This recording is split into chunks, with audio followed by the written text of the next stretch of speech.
Are we good?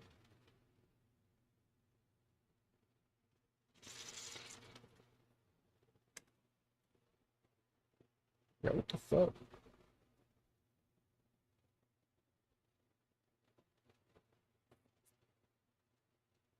Alright, bet. Are we good? Alright, yeah, we good. Alright, structure. Um, but yeah, man, Halloween was fun for me, you know what I'm saying? I really didn't do a whole lot of nothing. Ain't gonna lie. I popped out for a little bit and then I took my black ass right back inside. Yeah, best way to be, you know what I'm saying? Um, but shit, I don't know how I'm gonna do this actually. I don't know how I'm gonna do this. My finna just have shit. But we got some reactions we finna get into for today. And shit like that, you know what I'm saying? I've been seeing y'all show me the new Clover House and everything that came out. I've been trying to wait to hop online with y'all and everything to react to it so we can all watch it together for those who ain't seen it yet. So you know what I'm saying, we're gonna check this out together and I'm saying we're gonna get a structured stream in, you know what I'm saying? Get out this right here. This. Hold on. Damn, I ain't gonna lie. This hella shit I'm looking at right now. I low-key do want to react to. But we're gonna start off with the What was it? we're gonna start off with the little house tour. You know what I'm saying? Damn, let me subscribe to their channel too. Shit.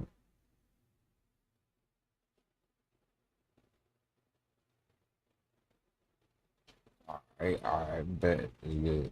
Let me change this shit. Alright, audio good, I think. Been audio good. So let me get back into it. What was in the Clover Palace, ladies and gentlemen? What was in the Clover Palace, ladies and gentlemen? That ass chandelier. Hold on. Oh my lord. What was in 720. the Clover Palace, ladies and gentlemen?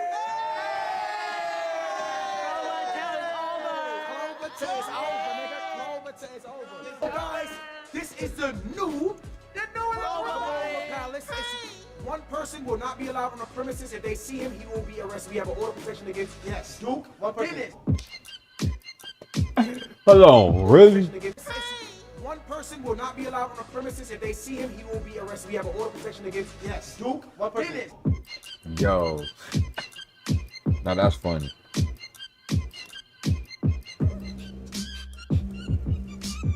This right here is the green room. Clover room. Clover green room. That's I don't know all. what it's for, but it's gonna for What the green fuck? room. What do you mean you don't know what it's for? No. What it's gonna for? Slow down when you speak. The furniture's so new, Okay, we still so got wait, tags on our shit. The fuck? Nah, definitely. Definitely. I can pay it off. You can pay it off.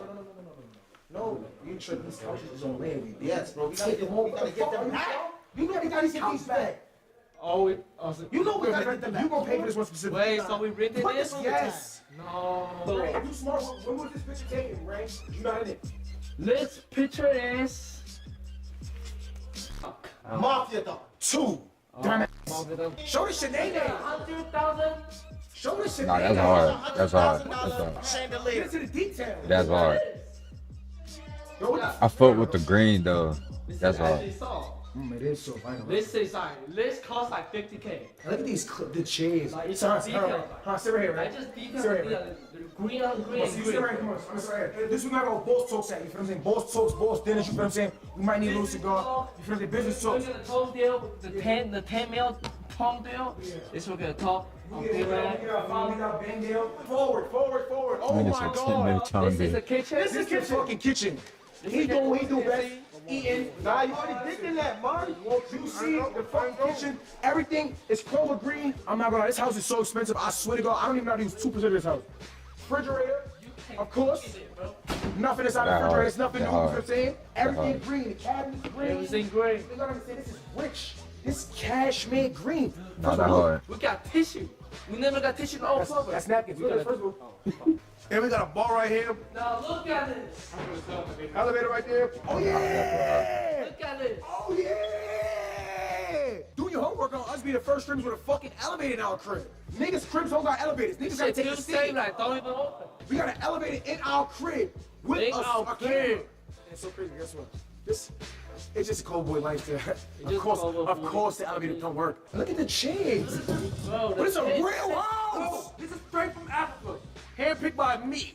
I got it from out the dirt by my auntie crib in Gambia. Right, sit right there, right? It's so comfortable. I can bounce out that shit like man. From the first Clover House, and you know, no fireworks are allowed. You feel me? Look at this.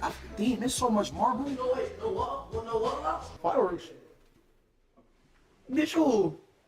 Nah, I'm playing. Nah, I'm playing. I ain't gonna lie about it. Looks at this crib, you can tell if he said a firework here, that'll be the last firework he said. Bitches ain't plastic. Bitches marble. Talk to me. I mean, you know, we definitely gonna have dinner right here. We got it. They look like me. No. When you put your hand on this table, you gotta put your hand Like this. Only your fingers. Like this. Only your fingers, I'm telling you. You feel me? We got so much fucking marble. Oh my God. Let's go! No, that's hard. Almost fair That's hard. place. Hold on, my nigga. That's hard. Where I'm from, my living room only had one or Shit. two. That painting's hard. I ain't that painting hard. And they all did it with the clover piece. That's hard. I ain't gonna lie.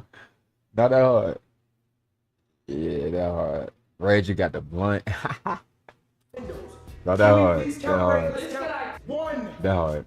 2, 3, 4, 5, 6, 8, 9, 6, 7, 8, 9, 10, 11, 12, 13, 14 fucking windows in my living room. Now, this is the most important part of the house.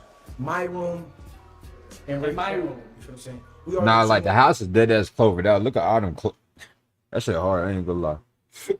most mature in the whole group, and this is the most sacred place That's hard. of the house. Show. Yes. So now walk with us. Look at this. Show. Not first. Look at this though. This where I beat my shit. Oh my God, look. First, look at the TV. Somewhere for me. Yeah, I just Doing beat that my meat shit. with this game. Bathroom. Stop doing that shit, Ray. God, Toto over here be doing that shit too. Kyle over here talking crazy. Stop doing that, y'all. See the last clip? Stop. I don't have all this light. Look, you just. Okay, it's gonna fix though. I mean, you don't walk right now, buy your little suit. Look at this though. Basically, this is my room. It can be we have shrimp, we have feed my meat, and everything, bro. That's it. Good Tydell. Hey, Hey, Raekwon Lee. hey Tydell. Now look at your room. That room's connected. Tydell. All right. Hey, Hey, Raekwon Lee. hey Tydell. Now look at your room. You step up. This is grown man business. Come in. You guys come close. That's why me and his room's not on safe. He's way too loud, he's way too right. That's what I'm saying, you see? This is my room. You get my pencil, because my room is gonna represent me as a man. You know what I'm saying? Look at this full body size mirror. Bada boom, bada bang. Then we got this bed. You know what I'm saying? This is a king size bed for a fucking king. You feel me? I'm gonna let y'all step on my carpet only for today. Only for today, y'all can step on my carpet. You feel what I'm saying? Bada bang. I got this nice sitting chair. You know what I'm saying? It's crazy because this how you know everything. A lot of shit is rented. Because listen, this thing right here don't even got the glass. Look at this. My hand goes straight through it. Where the fuck is the glass for my wine cups? What you mean you're not trying to? Oh, wow. You're hard. Now we talking, nigga. This is what we work for, nigga. You know the face, you know the name, nigga. You know the face, you know the name, nigga. You know the face, you know the name, nigga. But it's crazy because look, listen. Damn! Welcome to the bathroom. So where he got a streaming room too? His own streaming room? Nigga Tyler got 2 rooms.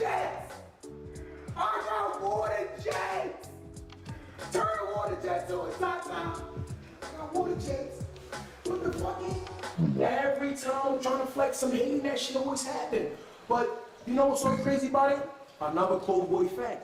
I know the whole time my water jets didn't work. I just wanted to lie. But boom, you gotta understand. I went from literally having to wait for my mom to come out the bathroom, my sister, my brother, to having my own bathroom, but I don't have my own bathroom, my own tub, my own shower, and I literally got steps. Now, I don't know if the steps is for, but it's like, why are you, like, what are you doing here, boy? Welcome, this is my closet. Come. Especially, I only got that much clothes.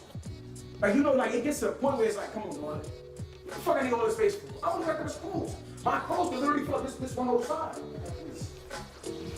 But, yeah, it's my shit. Boom. Yeah. That is my little James room. It was so amazing allowing you guys to my room. You guys will never, ever see my room again. You feel what I'm saying? This is my sanctuary. This is where I get my most, like, this is like, it's peace to me. But I do love you guys, and get the fuck out.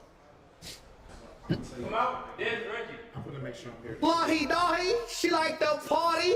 Nah, yeah, action. Welcome to the fucking palace. This ain't Paxson. Right below. We are living now like the Nah, Jacksons. this shit hard. Okay, This shit let's go hard. to the studio. Hey, dog. Hey, Daz. Hey, yo, studio, we on bitch ass, y'all niggas. The whole time, quick coming soon. I ain't gonna lie, quick coming soon. I will be streaming in here. I will be making music in here. Me and Ray, we got a song coming soon, Ray? Yeah. Yeah, me and Ray featuring Ray Paul, Babyface Ray Lee. What am the biggest? Sarah doing P! Lori! Lolly. Alright, talk about class number one. Let's show yourself. Hold on. What his shit look like? Ray, we got a song coming. Hey, we are living now like the Jacksons. You hear me? Okay, there's no studio. Hey, dog. Hey, Daz. Hey, yo, studio, we on bitch ass, y'all niggas. The whole time, quick coming soon. I ain't gonna lie, quick coming soon. I will be streaming in here. I will be making music in here. Me and Ray, we got a song coming soon, Ray? Yeah. Yeah, me and Ray featuring Ray Paul, Babyface Ray Lee. What am the biggest? Sarah doing P! Lori! Lolly. Alright, talk about class number one. Let's show yourself. Booth washes, makes keeps for closet clothes, show you that. Nah, that's Go to hard. the bathroom where it's a his and hers. I don't know who my hers is yet, but that niggas know. I am on the market and I am fishing. Don't get hooked. Why? A little bit on. My own tub. I might break this down in a walk-in shower. Right, AB? You know how we do it? Put a couch right here. I might do a carpet over here. Lloyd! I got Lloyd! It's time for me to do everything I want to do. Yeah. Bang, nigga. That room hard. I fuck with Dez's She room. get tired of laying up with me, wanna cheat on me, text her niggas. In fact, she in Miami, she can do that. Right here. Hello. Feel me? Hello. Alright, so now look. Hello. We go over here to my man. Hey, Lorette. Hello. Hey, put it there. This outfit right here. This outfit right here. This outfit right here. This outfit. Hello. Oh. Hey.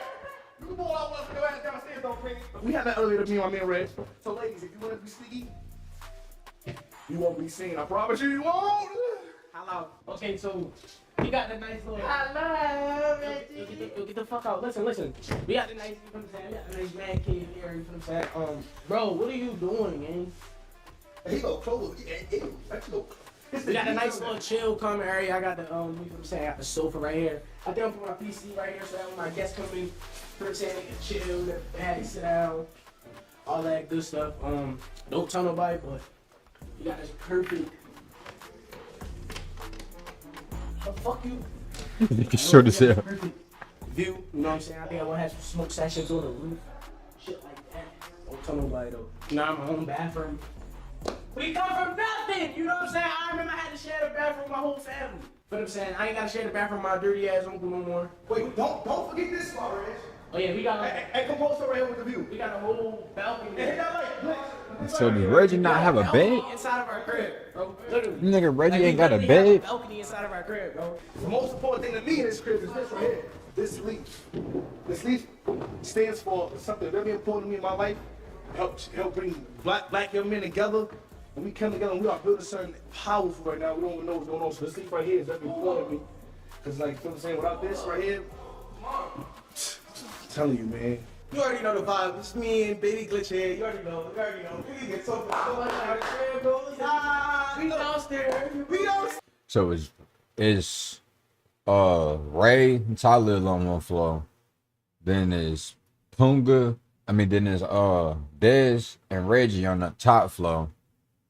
And these niggas on the bottom floor. Okay, for sure. Yeah, you feel me? I ain't gonna make sure my man go do too much. I ain't gonna do too much. We gonna wild, but we ain't gonna wild too much. Look, we really look at Puma. He's starting to take care of himself, bro. Give him a smile. Come on, bro. Stop trying to do that, cause you probably taking care of yourself. Wait. Let's really talk about it. Look at his hair.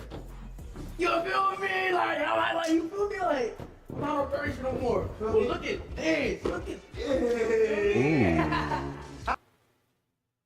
Ooh. That bitch is hard. Ooh. Heard. Hello. Heard. Heard. We got top 5 clovers. Definitely. Desiree, you heard me. Desiree. We got your man Dance right here. Then we got my man Tata. Then we got Baby Clinch. Baby Clinch. Then we got Ray. Then we got me.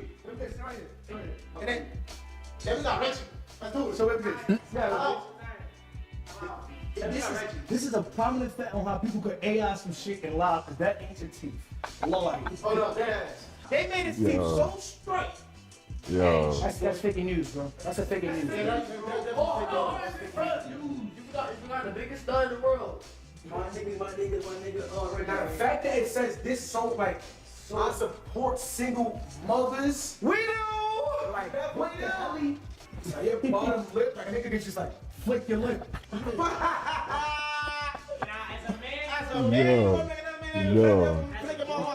Yo. Nigga, Eric finally has moved in. What the fuck are you gonna do this house to? We made it out the hood, bitch.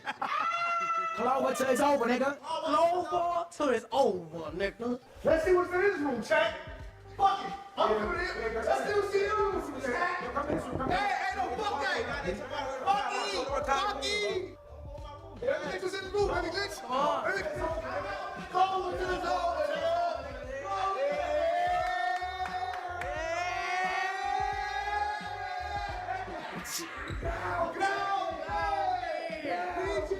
Oh my God, you got the Clover team. Ice, man. See, that was over. Now I just gotta do my own. Get up. Get out. Get out. Alright, this is PG. You already know this is my room. Okay, come. Feel me? I'm gonna put my PC right here. I got some couches. My table actually opened itself. Nobody got this. Nobody got I fuck with his room, but I feel like he ain't got the best room out of everybody though. Talk to the people. He ain't even got windows in there or bathroom. 10 out of motherfucking hand. My chairs. I got 2 chairs. Well, that's his bathroom in the hallway.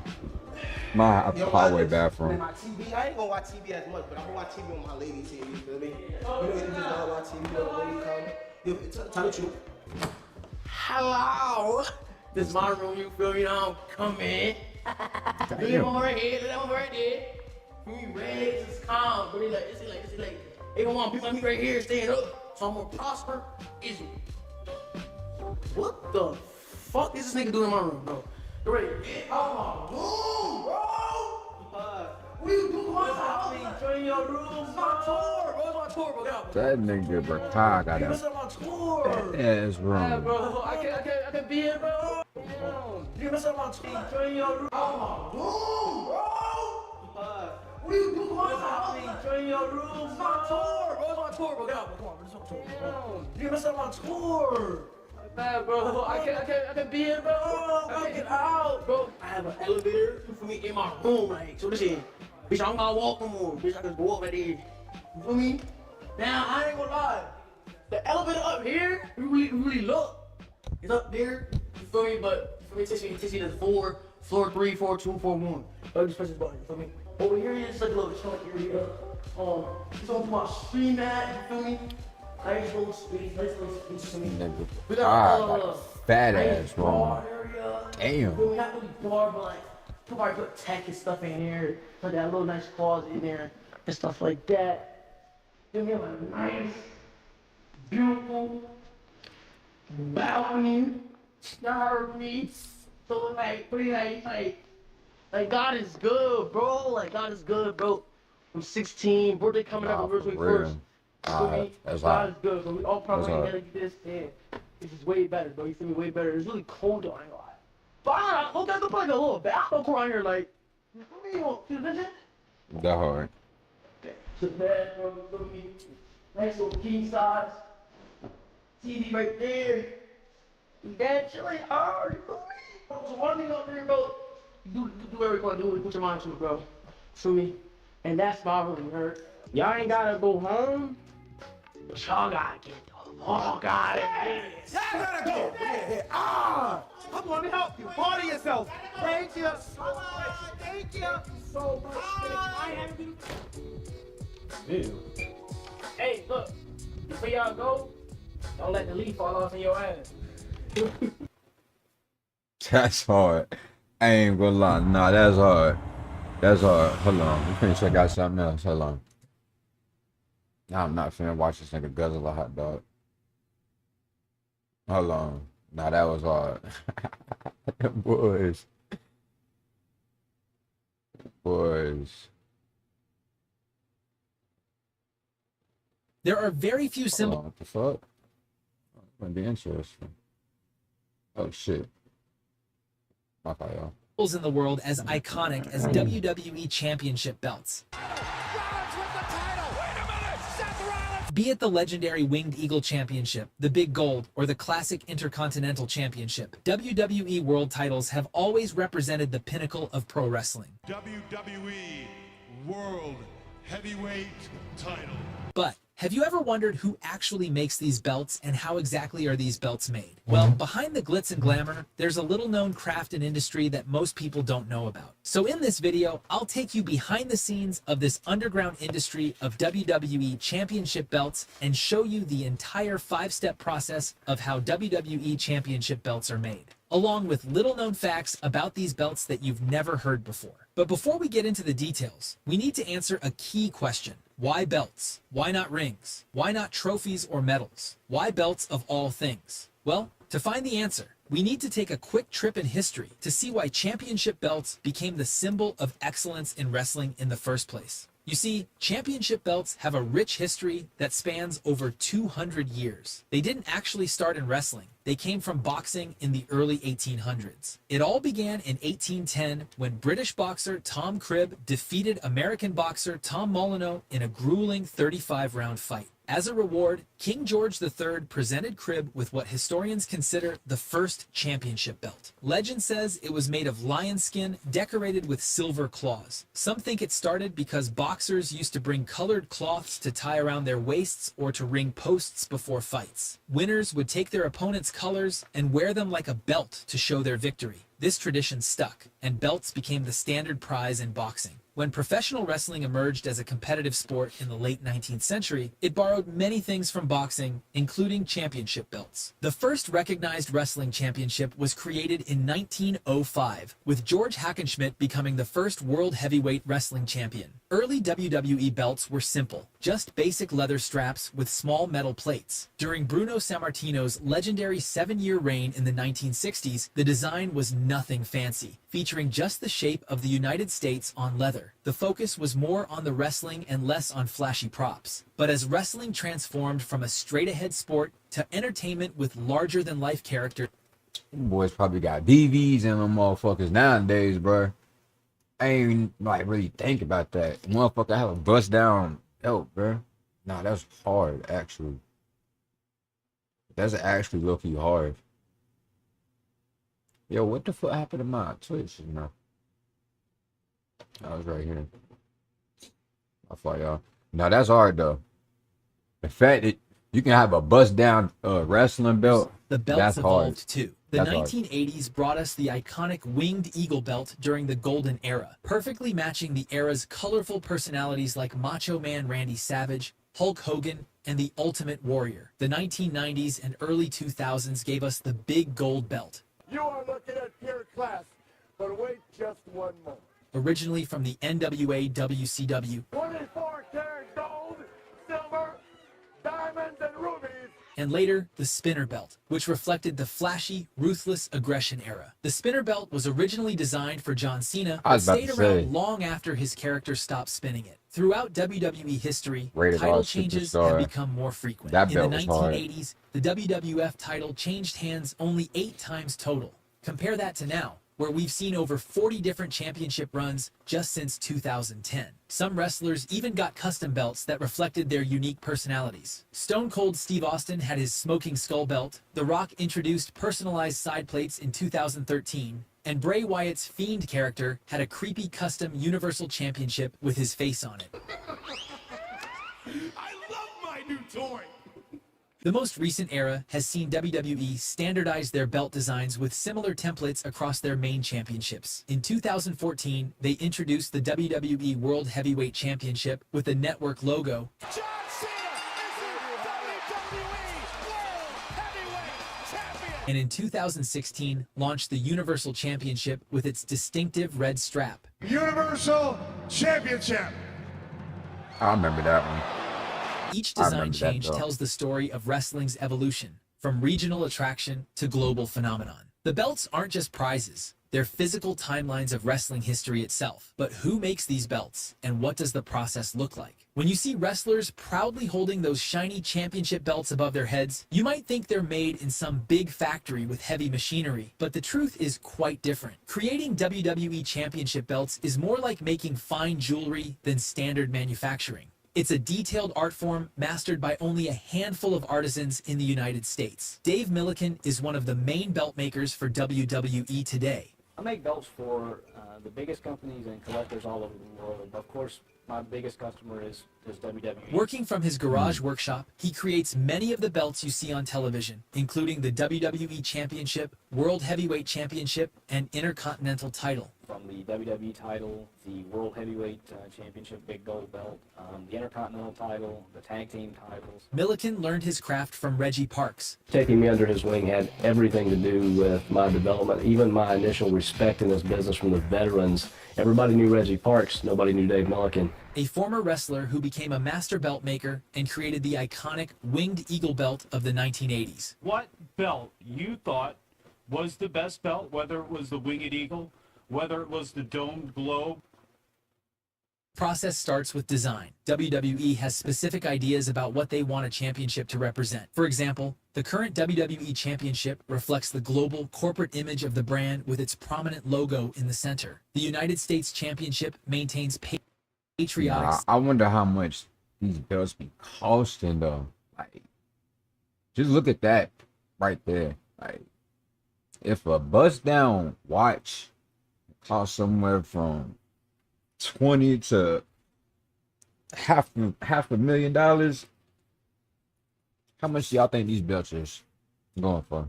I'm just curious. Symbolism, while custom belts like Bray Wyatt's Fiend Universal Championship needed to capture the unsettling nature of the character. Once WWE contacts a belt maker with their needs, they collaborate on sketches and concepts. A belt typically has several main components: the leather strap, a center plate featuring the company logo and title name, and 2 or 4 side plates. After a back and forth process to finalize all details, the craftsman creates the final sketches and begins the real work.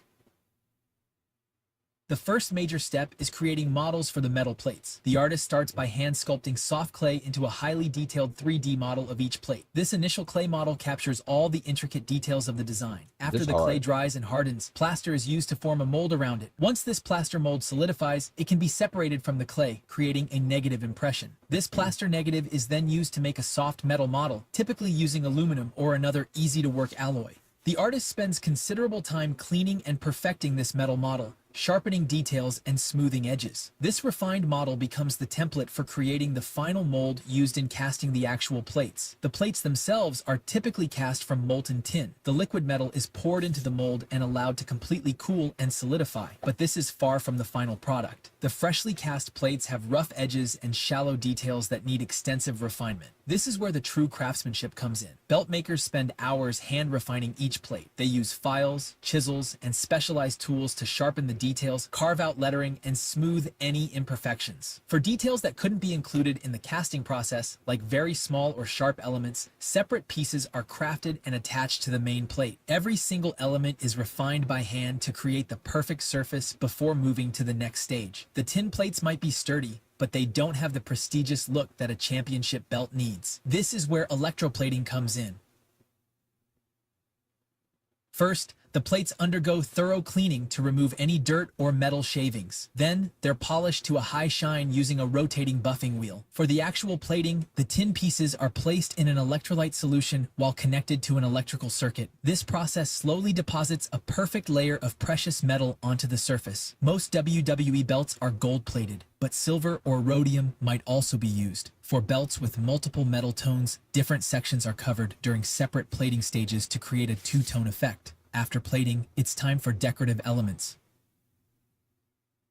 WWE Championship belts use several techniques to add visual interest. Etching uses chemicals to create textured areas on the metal surface. Enamel painting involves applying special paint to certain sections and then baking it to create a durable, colorful finish. But perhaps the most eye-catching decoration is the addition of gemstones. WWE belts often feature crystals set into molded cavities in the metal plates. These add sparkle and dimension to the design. More valuable championships might feature more precious stones. The crown jewel championships reportedly contain 50-carat diamonds, making them the most expensive belts in WWE history. With the plates finished, attention turns to the leather strap that will hold everything together.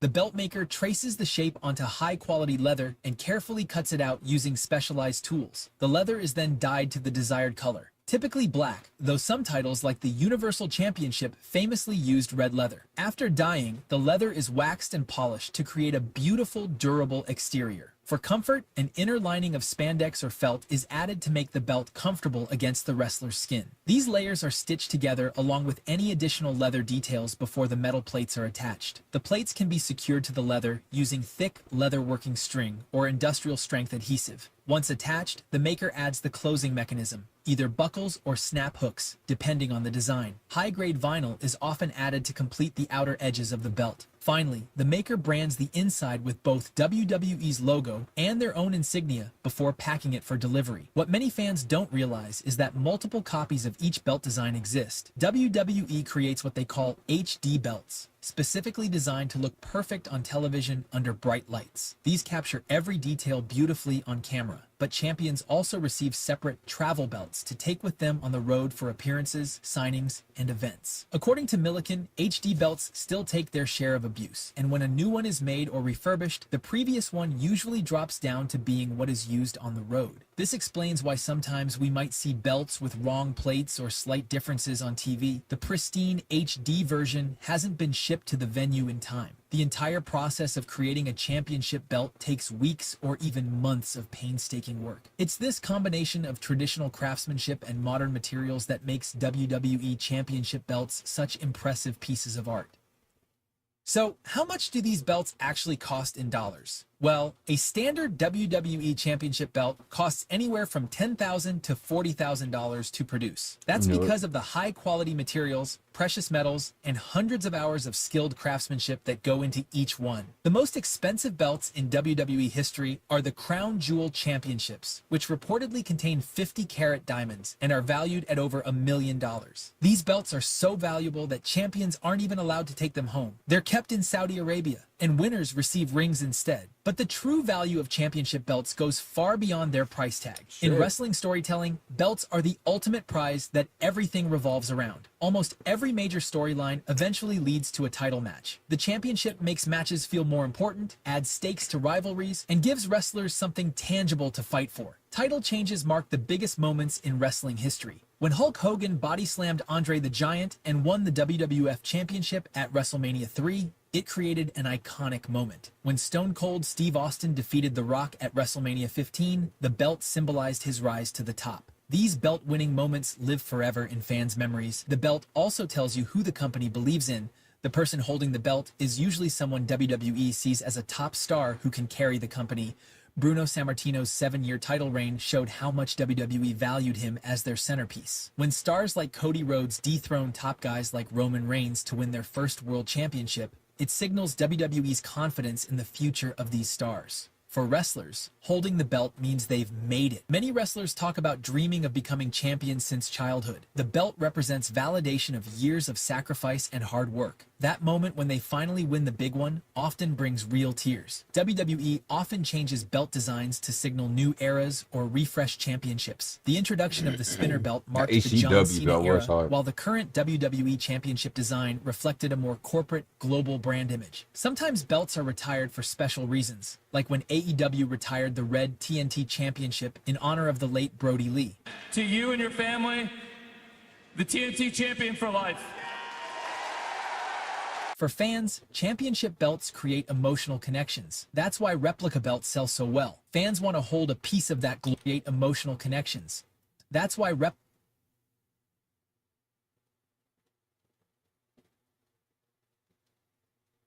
Nah. $500 for a WWE belt. Bro, I had at least 3 or 4 WWE belts back in the day. And they were made of like the foam plastic shit. It was no real leather, no, not even close to a replica. I mean, it was replica, but I know what I mean. Hell. Nah, that was wild. replica belts sell so well. Fans want to hold a piece of that glory. When your favorite wrestler finally wins the big one after a long journey, that belt represents their triumph and your loyalty as a fan. The customizable side plates introduced in 2013 allow each champion to personalize their belt, making each reign unique. This small detail adds personality to the championship and makes each new champion's victory feel special. So the next time you see a championship belt raised high after a match, remember, it's not just a fancy prop. It's a handcrafted piece of art that represents wrestling's greatest prize, tells the story of its era, and carries the legacy of everyone who fought for it. Speaking of eras, check out this video next, where we dive deep into the complete history of WWE and take a look at every WWE era. Thanks for watching, and I'll see you in the next one. I feel it. I feel it. Heard. Heard.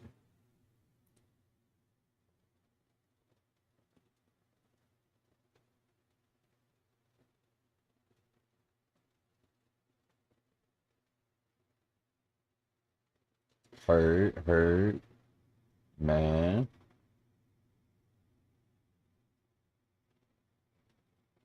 That nigga Deshae stupid.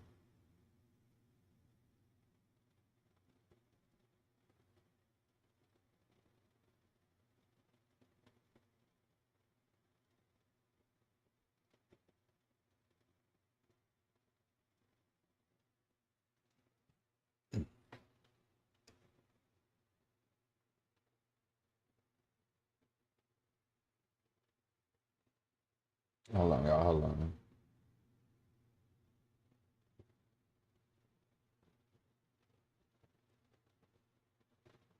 Trying to find another WWE segment, but found shit, then ain't gonna check.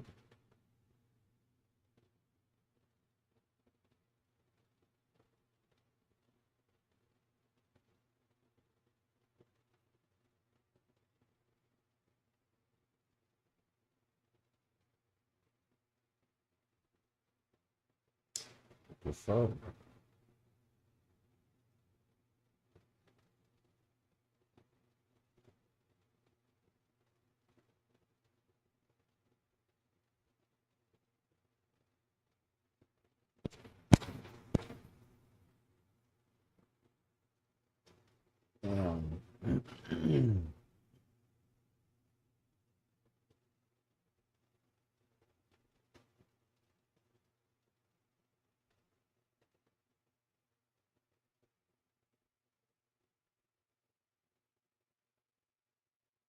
Alright, I can't find it. Callie Trump, what the fuck? Day in my life at the White House. I guess we're on top right now. I wanna see I'm this. having a little date with you. Still, I'm tired. Got like 2 hours of sleep last night, but besides Yeah, I that, heard about that. I'm doing good.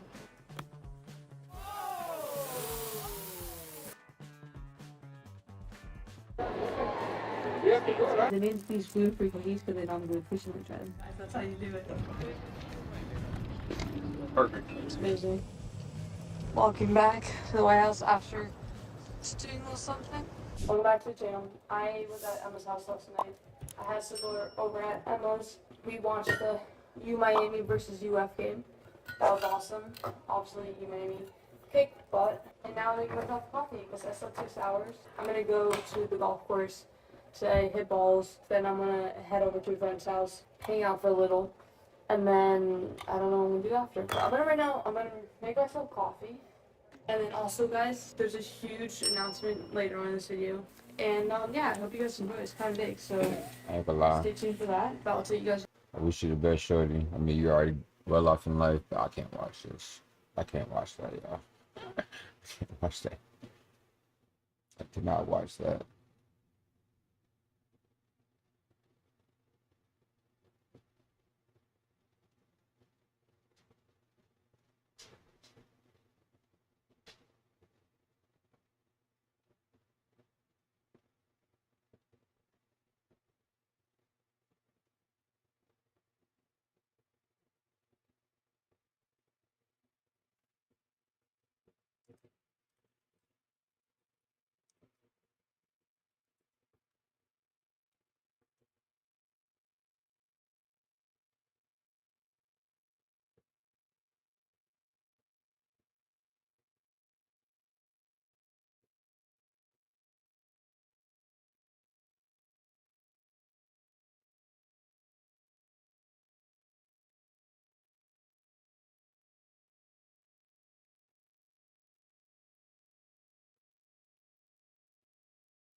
Ever since I was a kid, I've always wanted to become a wrestler. So I'm with Ricochet and Braun. They're both literally WWE superstars. So we're basically just gonna spend the day with them and train like them. And I'm terrified. One of the most important things about being a WWE superstar is being strong, so you can throw your opponents around the ring. So we're gonna start with some strength conditioning. But the real question is, who's gonna step up first? Him. What? Why me? $100 Okay. for whoever can get the most. All right. Let's go. Set the bar high here. Here we go. 3, 2, 1. 1, 2, 3, 4, This is more than I thought he was gonna get. Yeah. Do this all day. 7, Keep going. 8, Keep going. 9, Keep going. 10.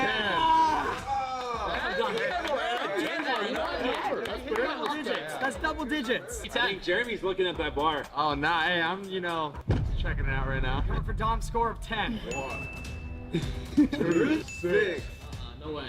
7, Come on, bro. 9, 10.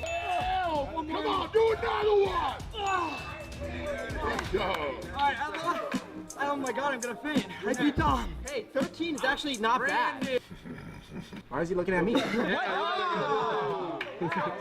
have confidence in you. That's why I made you go. I feel 13 at least. If you let me down, I might have to peel your skin off your head like an onion. Oh my god!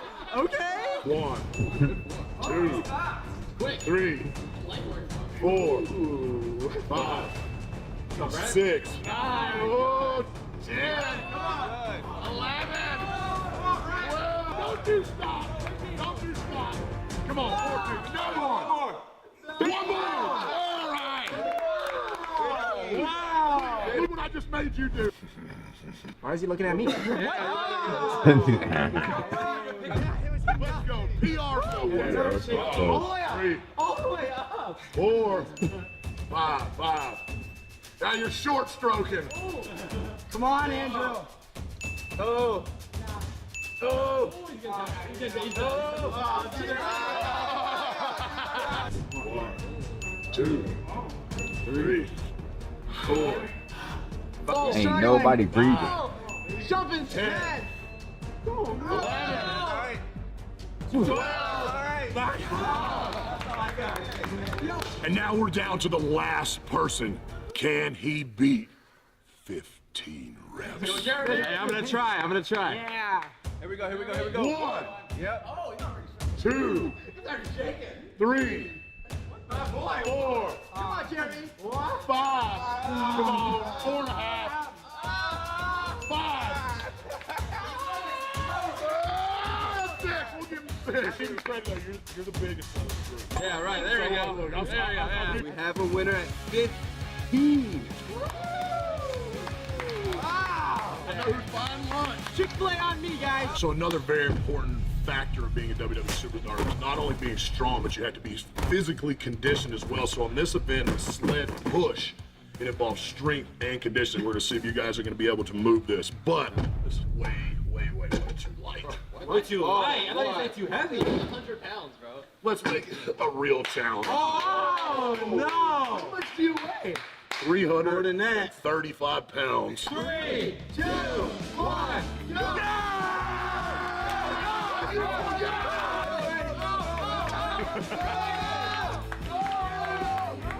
Come on!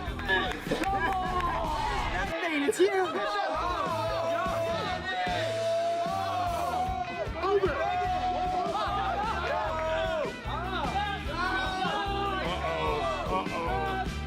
Much faith in him. Yeah.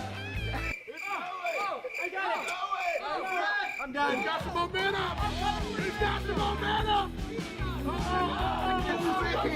No way he's doing this!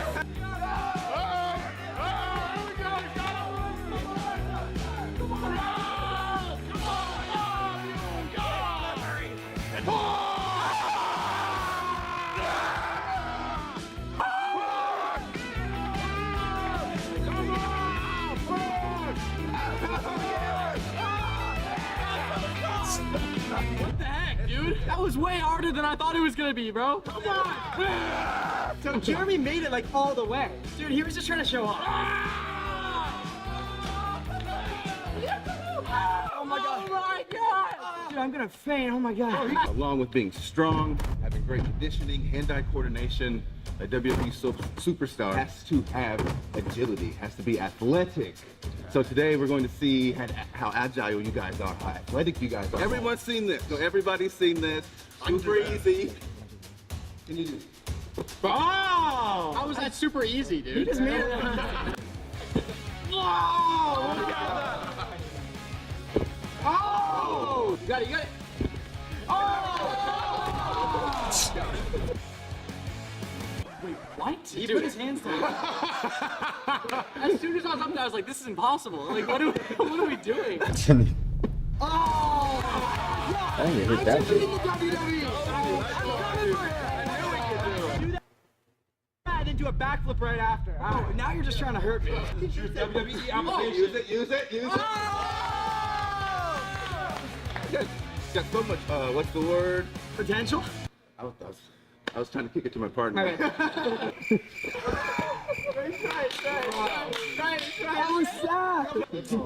Oh! Okay, so now that we've had a full day of training like a WWE superstar, now is the time to put all of that to the test. So now, you better be my buddy here in arm wrestling. Whoa! Hey, we've only had a single day to do this. How are we gonna be strong enough to do that? Come on, Brad! Yeah, come on! Start. Come on! Brad! Come on! Oh! You're doing it! Come on! A little bit more! That's gonna finish the job. He's what?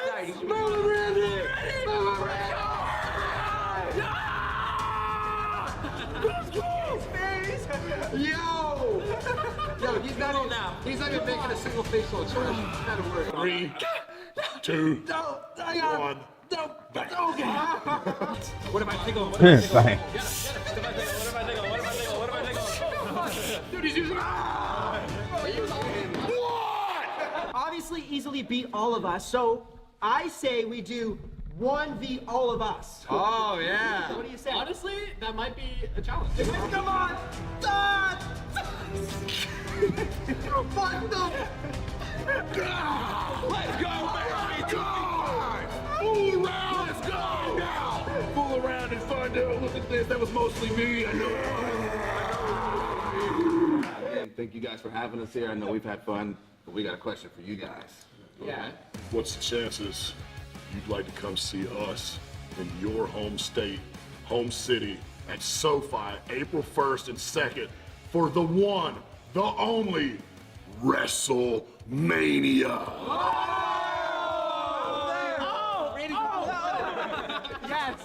I'm there. Only if Dom can get in the ring. No. All right, thank you guys so much for watching. Make sure you hit the like button, also That subscribe, real? and we'll see you guys next time. Peace. That real? Free WrestleMania tickets. That real? That's real. That's real.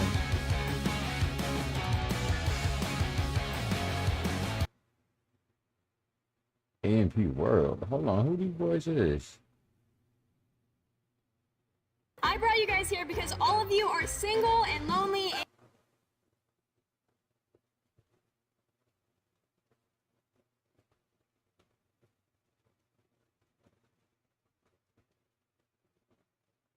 I mean, I guess there's two AMP groups.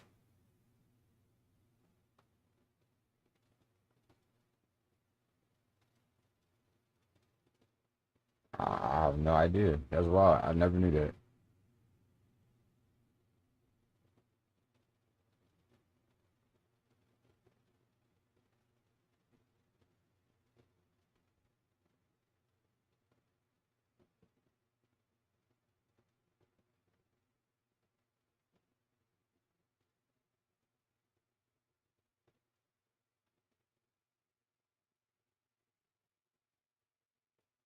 Hey guys, Maven Huffman here, former WWE superstar. One of the questions I get asked all the time, Maven, how much did you make during your time in the WWE? Well, hey, that's a personal question, but I'm willing to answer. What I'm going to be sharing with you during this video is how wrestlers get paid. The difference in the top guys, the bottom guys, and all us guys in between. Also, our expenses. Did the WWE pay for all those expenses? Answer might shock you.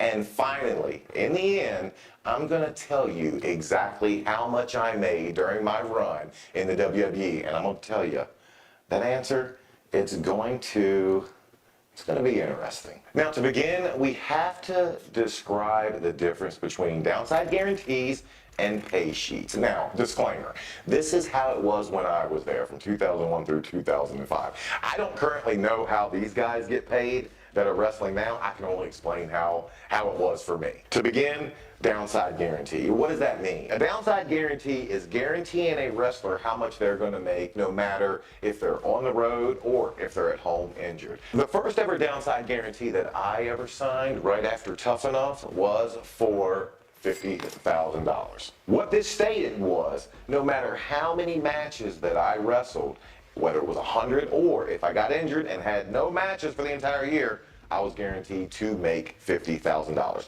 Came out to about $1,000 a week. The whole year, no matter what, this is exactly how much I was going to make. No matter if I was injured, no matter what, I was going to make this for the year. Now, the other way to get paid in the WWE at the time was through pay sheets. Now, pay sheets was definitely the way to go, where the downside offered you security and you knew exactly how much you were getting paid. Pay sheets offered you a unlimited earning potential.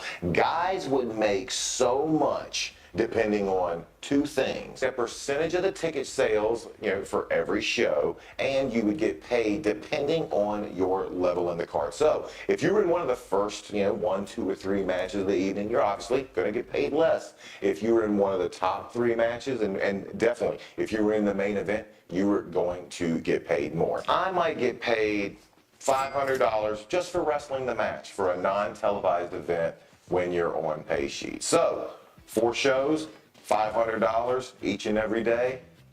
You can do the math. So when you're on pay sheets, depending on where you are in the card, depending on the attendance, the sold ticket sales for the week, you would make around $2,000 per week. Now that's on pay sheets. If you're on your downside, you'd make $1,000. Obviously, you can see exactly why pay sheets were the more lucrative option and why most everyone decided to get paid this way rather than this way. Now, regardless whether you decide to be on pay sheets or on a downside guarantee, the issue of pay-per-view would come up, and it's a good issue to have, because no matter where you are, as long as you were in the pay-per-view, you were going to get a bonus, and a lot of times it's a pretty healthy bonus. A lot of guys would look forward to the pay-per-view every month because they knew it was a way to not only supplement but add to an already good income. With the network now, I know they pretty much did away with that. But back then, it truly mattered to us because we were going to get a percentage of every person that paid to watch that pay-per-view. Pay-per-views could run between $40, $50, almost up to $89 for the pay-per-view, depending on which one it was. So your Survivor Series, your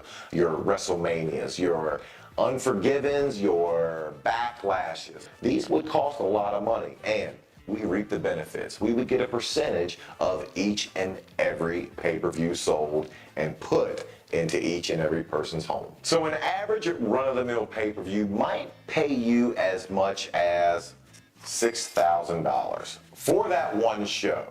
Now, again, that's for a mid-card guy, which I was, you know, and depending on, obviously, my position in the card for that night. But let's say, on average, it was just a run-of-the-mill, middle of the card match and a regular pay-per-view, a Backlash, for instance. My pay for that might be around about $6,000. Now, what's great about this is you never knew exactly what it was going to be. You might have a great headlining match, or there might be a storyline that people are really into. So you know going into each and every pay-per-view, your earning potential could be through the roof. Now, the most I ever made on a pay-per-view, and forgive me, I forget exactly which one it was because I'm old, but the most I ever made was right there, 30 grand, one show, one night. And it was a amazing feeling. Now, remember, I was a mid-card guy. I was a guy who was middle of the rung, wasn't the lowest, wasn't the highest, but main event guys, one of the guys I knew made this consistently. That's 100 grand per pay-per-view, each and every month. As long as he stayed healthy, he knew that was coming in. Obviously, I'm not disappointed with that. I was ecstatic with that. But you can see which stack pays better. So now that we know how a WWE superstar got paid, how much did I make in my best year? Well, not 100,000, not 200,000. Not 300,000, not even 400,000, right around 430,000. Now that was my best year on pay sheets, and that was a year that I remained injury-free. That was a year that I was on all the house shows, I was on overseas trips, I was on pay-per-views, I had a good run, I had a good storyline going, and the writing staff really utilized me for the entire year. Now, the key to that is remaining injury-free. Obviously, the moment you get injured, the moment you go back to your downside guarantee, you don't have the possibility of earning this much. So now that we see my best year, the year that I remained injury-free, the year that I was in all the storylines, the year that I was in pay-per-views, overseas trips, royalties, payments coming in, what was my worst year? Well, a year that for more than 2/3 of the year that I was nursing a broken leg, and my downside guarantee being at 75,000 at the time, a little bit over 80 grand. That was my worst year in the WWE. Now, $80,000 is still nothing to sneeze at. And mind you, I didn't have to be on the road. I didn't have to pay for a rental car. I didn't have to pay for hotels. And my only job during this time was to try to build my body back up, try to get healthy enough so I could get back out, get back into storylines, get back into the mix. Because trust me, wrestling is like every other business, out of sight, out of mind. Obviously, pay sheets is where you want to be. But downside guarantee, you're still happy to have it when you have nothing else other than to do but to get back to being healthy. All right, well, looking at both of these stacks, this one's upsetting me a little bit, so I'm going to get rid of it. Now, you look at this stack and you think that's a lot of money, but you forget about expenses. So let's talk a little bit about expenses and how $430,000 can get whittled down extremely quickly. Well, the first thing you got to do is take half of it away for Uncle Sam. Right there, immediately. Around 42 to 45% of that income is gone just for taxes. So that leaves you with this stack. Well, if you have a house or you own or you want to live someplace, immediately you can take a little bit more out for your housing. And let's say you have a car payment, gone. While we're on the road, everybody thinks the WWE pays for everything. They do not. We're paying our hotels, we're paying for food, we're paying for rental cars, and those expenses add up. If you have a good accountant, that'll help you and come back around when you do your taxes, but you got to think a little bit of expenses is going away as well, strictly for your on-the-road expenses. Now, other things, rainy day funds might come up, your hot water heater might go out, your dog might get sick, your car might blow a tire on the highway. You're always going to have something come up. At the end of it, you might be left, once you make that big pile of money, once you make your $430,000, you might have this. And this is before you even save for anything. This is before you buy yourself clothing. This is before you maybe put a kid through school. This is before you even go grocery shopping. So the money, as quickly as it comes in, it goes out just as fast. Now, even though it's been over 18 years since I have wrestled for the WWE, I still get 4 quarterly checks from them every year. Now, how does that work? Royalties. Royalties are a great thing. Now, there's several ways that you can earn royalties as a former wrestler, obviously. And the one that paid us the most was DVD sales. Shortly behind that was action figures and video game sales. The way these guys have it running today, the network killed our DVD sales. So royalty checks have went down dramatically over the years, but it's still a good surprise every time that mailbox opens up and I see that check coming from my old employer. So the main royalty that we would get obviously was through DVD sales. And on average, I would say my royalties pre-network was around $5,000 every quarter. Now, that's a pretty good check for being out of a company for years and years, over a decade. But today it's a little bit different. With everyone having access to the WWE Network anytime they want and access to any pay-per-view, and they don't have to go out and buy the DVD like they used to, my royalty payments now per quarter look more like that. About $300 per quarter. Quite a hit, quite a hit. So one of the questions I get asked all the time, Maven, how much did you make in your time in the WWE? Well, it might be more, it might be less than you figured, but it's about... Damn. What's that? I give him an L. Give him an L. There we have it. About right around $800,000. Obviously, you can see I saved every penny. Being able to see all 50 states, being able to go to 11 different countries, I would say I made out like a bandit. Now, I had the benefit of working with a lot of different superstars in my time in the WWE. Were they cool? Were they jerks? Find out watching this.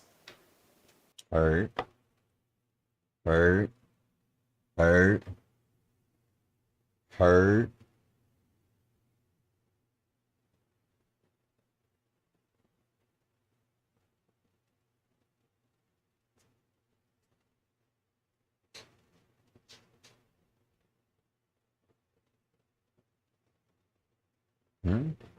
Hey guys, Maven here. A few years back, Men's Health put out an article of 30 rules you probably didn't know WWE wrestlers have to follow. Well, I'm a former WWE wrestler, so today I'm going to read through them and tell you whether they are true, somewhat true, or absolute hogwash. Let's get into it. Number 1, no throwing your opponents over the top rope. Years ago, when you would throw someone over the top rope, that was an instant disqualification, meaning the match was over. That rule wasn't always followed because Guys would get clothesline. Guys would go over the top rope all the time. As wrestling moved towards a television product, bigger was always better. And throwing someone over the top rope just was always a better look aesthetically to the audience. Now, most of the matches that we would put together, we always had an agent. And for instance, Arn Anderson was my agent a lot. And we would put spots together because we had certain time cues that we would have to hit. And if someone was in the ring and needed to get to the floor, an easy way to do that and to sell it as a big move was always a clothesline over the top rope. So I don't want to say that we necessarily needed permission, but most of the time we were getting permission anyway, just to make the match, make the move look big. The only thing you didn't want to do, the one thing that you did not want to sell early, was a big move if it was going to be used later in the show. During a Raw taping, if I was the first, second, or third match in the night, I wasn't going to do a big move like a clothesline or a throw out to the floor, because later in the night, I don't want a big move like that to lose its umph. I want it to mean more later in the show. It wasn't necessarily a don't do. The agents were usually telling us whether we could do it or whether we should just leave it in for one of the later matches. So, already through number one, men's health, you got that one wrong. Number two, don't speak your mind. Okay, this one is definitely one that it wasn't a rule per se, but you had to be in the right place to speak your mind, and I never was. If they wanted me to do something that I didn't think I could pull off, I would speak my mind. If they maybe wanted me to do a move that I didn't think I could do safely for myself or my competitor, then I would definitely speak my mind. But if I thought my character, if I thought just what I was doing for the night wasn't best for me, I wasn't saying a word. Now, that was me. That's why I want to take look a at. John Cena, take a Randy Orton. Were they speaking their mind? Absolutely, they most definitely were. When you're one of the top guys in the company, you earned your position and you earned the right, because they're making money off you, but most of all, you're making money for yourself. I wish I would have got to that place, just never did. Men's health, you're probably, I'll give you a good check mark on that one. Number three, and I have no idea where they got this one from. Didn't matter if you're a male or female. Two of my favorites, and the truth is, Factor offers so many varieties, there's something for everybody, and I promise you'll never get bored. Plus, I got a special offer just for you. Head to factor75.com or click the link below and use code 50MAVEN to get 50% off plus free shipping on your first box. Next, we're going to talk about another extreme item, barbed wire. And like the thumbtacks, this barbed wire is 100% real, but unlike the thumbtacks, there is a bit of a trick to this, and I'm going to show you. And again, I stress, do not attempt any of this at home. Barbed wire, it's a tough material to handle, and I promise you, it will spring up and catch you if you're not careful. Just let me be the idiot. Okay, here's the secret. Now, barbed wire is a material, a very tough material, that's designed with these barbs to keep cattle in a certain location, so you know from the jump. It's a sturdy, tough material that's designed to withstand the elements. So how do people wrestle a barbed wire match without getting their entire body ripped up? Here's the first secret that you hope production takes care of long before you step in this ring. You want to take these barbs and have them nipped off. Simply by nipping off that much of the metal can help a ton.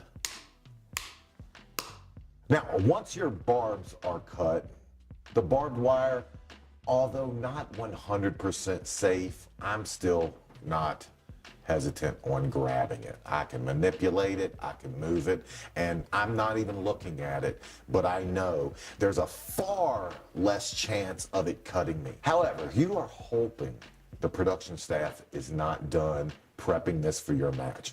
Once the barbs are cut, then you hope they take another tool and fold them. Just a extra added bit of security.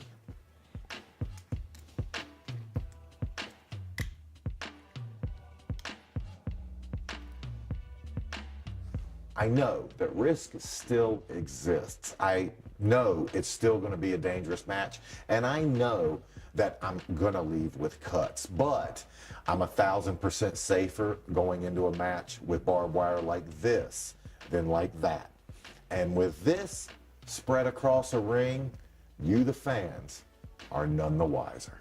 Next on the list is unique to my career. I would find myself in a love triangle storyline between myself, Tajiri, and Tori Wilson. And during this storyline, I broke my leg for real. The WWE wanting to continue the storyline would have me the following week in a hospital, a real hospital. As Tori and I were advancing our relationship, Tajiri would make an unsurprised, unsolicited, and unwanted I remember that shit. drag me out of bed, position my leg, my broken leg, in a door jamb, and violently slam it shut. But how did he do this without doing further damage to an already hurt leg? Well, the trick, it's actually a trick on your eyes. The trick would involve a little bit of mathematics, a lot of preparation, and timing and execution. By placing a sturdy, solid block in the jamb of the door, measuring out how much room my leg needed, and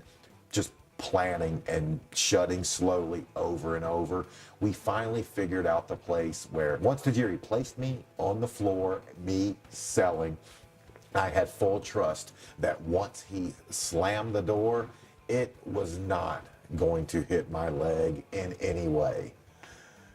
But that's where I would be wrong. When we practiced shutting the door, we never did it too hard. We put my leg where it needed to be. We measured up where the block needed to be in the top, and we just didn't take into account a little bit more force, a little bit more strength in the door slam. And I'm not saying it hurt me anymore, but by the door hitting me and pushing on my already broken leg ever so slightly, it just sent a jolt through my body, but did me no further damage. I mean, hell, I already had a broken leg. They weren't gonna break it anymore. One of the most devastating moments in the WWE is when a wrestler gets hit with a center block. But what is the secret? Let me show you. This is what a WWE replica center block might look like.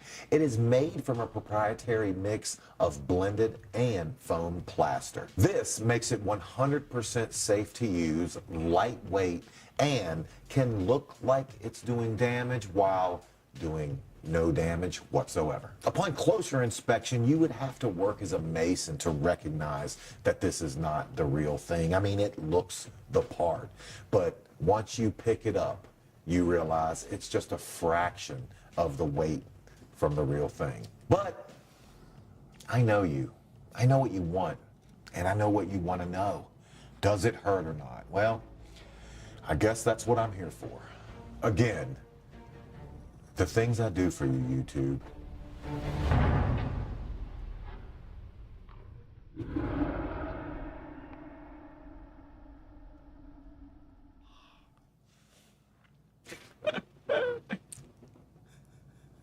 I thought it was gonna be a lot. Hey, it hurt more than I thought. I'm dead serious. I know, he sat there for a little minute. That shit hurt. I know, yeah, that shit hurt, nigga. Fuck. I might gig myself with that. Being a YouTuber.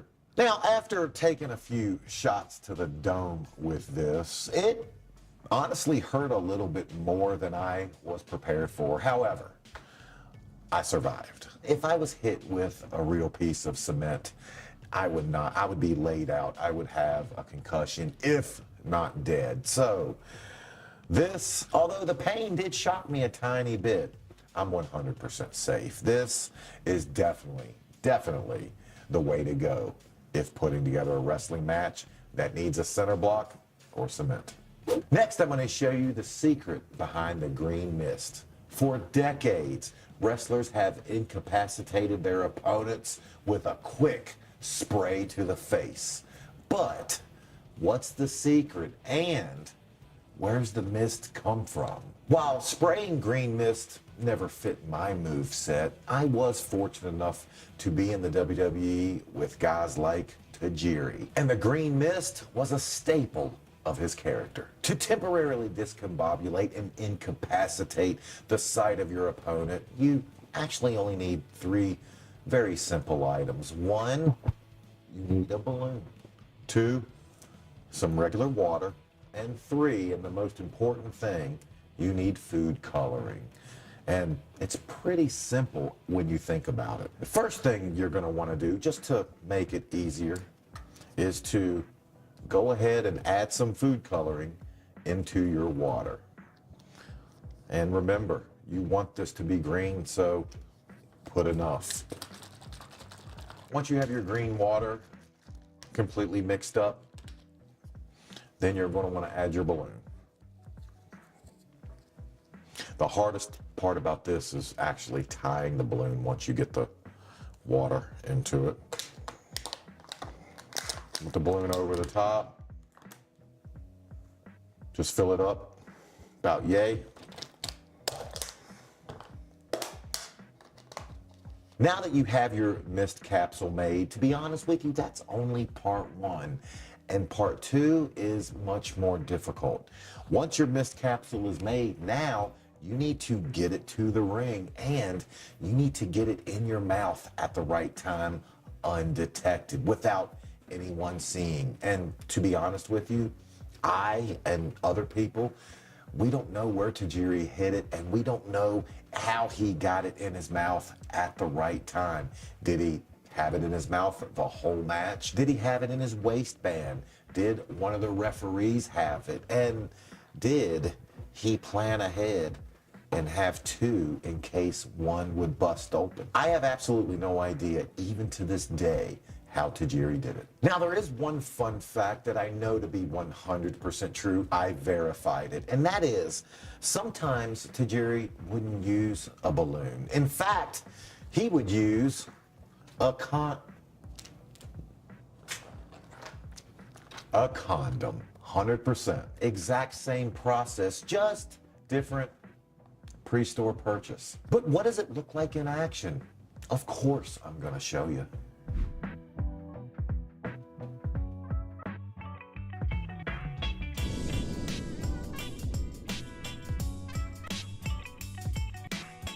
Well, now it's time. I said in the beginning I was going to take a bump on those thumbtacks, and a man's only as good as his word.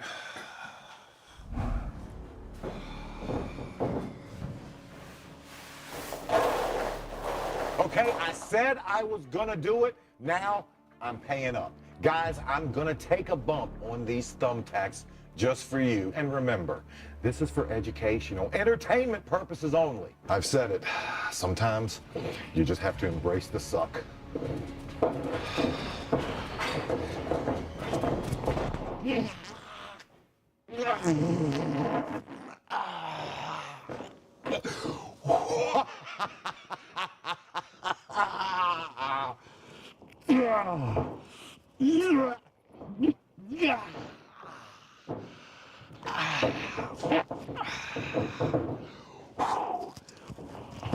Oh gosh, they got my ass. They got my ass. It's hurting more now than it did when I first took the bump. It's definitely not something that's fun, but I think we have proven thumbtacks in wrestling is the one thing you truly cannot fake. Sometimes you just have to know something is gonna suck. You have to embrace that, and you just gotta go out and do your job. I'm not in the WWE anymore. I'm not wrestling on a big stage anymore. But I do enjoy teaching wrestling fans what the business is like. Now, I'm ready to get these thumbtacks out of me. Hey guys, Ain't gonna lie, Vibin this is here. Now, interesting, we all bro. know that WWE, it's predetermined. It's scripted entertainment, and there's a lot of tricks to the trade that they use in order to suspend your disbelief. In this video, I'm going to be sharing secrets from my WWE career, including how do wrestlers bleed? How did I hang myself on the ring ropes and walk away unscathed? And of course, how did I go through glass without messing up this beautiful makeup-free face? You're going to learn a lot, so let's get into it. First, I'm going to show you how WWE wrestlers bleed. And huge disclaimer here. This is not a how-to video. This is not a go out and try this yourself. I was trained by professionals and I have had practice doing this. You have not. So do not, I repeat, do not try this at home. This is for educational and entertainment purposes only. As a WWE wrestler, one of the things you have to come to grips with is bleeding. But we don't call it bleeding, we call it getting color. But when you're in a match, how exactly do you get color? We call that a gig. And now I'm going to show you how I made gigs and where I would conceal them on my body so everyone in the stands and you at home never saw them until I needed them. Now, in order to make a gig, a WWE wrestler is going to need 3 things. And those things are tape, a razor, and I was taught to use the 2-sided straight razors. And lastly, scissors. First, you're going to start with your straight razor. And this is actually a real razor, so I'm being extremely careful. What I was taught to do and what I would always do from there, you take your scissors and you cut it down to size. And I would always cut it down into a triangle. Once you get it down to the triangle, your goal is going to be to have a limited sharp edge exposed. And from there, you simply just start folding it over until it is in a shape that you're going to be able to use. Now, some guys would actually cut this edge off, making it smaller. I always preferred having the longer edge, and I'll tell you why. The way you're going to disguise your gig is guys would do it in many different ways. Some guys put it in their boot. Some guys would tape it to different parts of their body. I always taped it to my wrist. I was going to tape my wrist anyway, so it was just always a very easy and obvious place to keep it. Now, with my wrist taped, here's the key. I'm going to need a few extra pieces of tape after. And I'll tell you why. Once your wrist is taped, you're going to want to be able to get to the gig easily when you're out in a match. Some guys put it in different places. I always would put it right here. Now, that's why I liked having this edge, that extra edge. This is exactly how I would tape it to my wrist right there. I would lay it down with the long edge exposed so I knew exactly where to grab it, and then I would just put extra tape over top of it.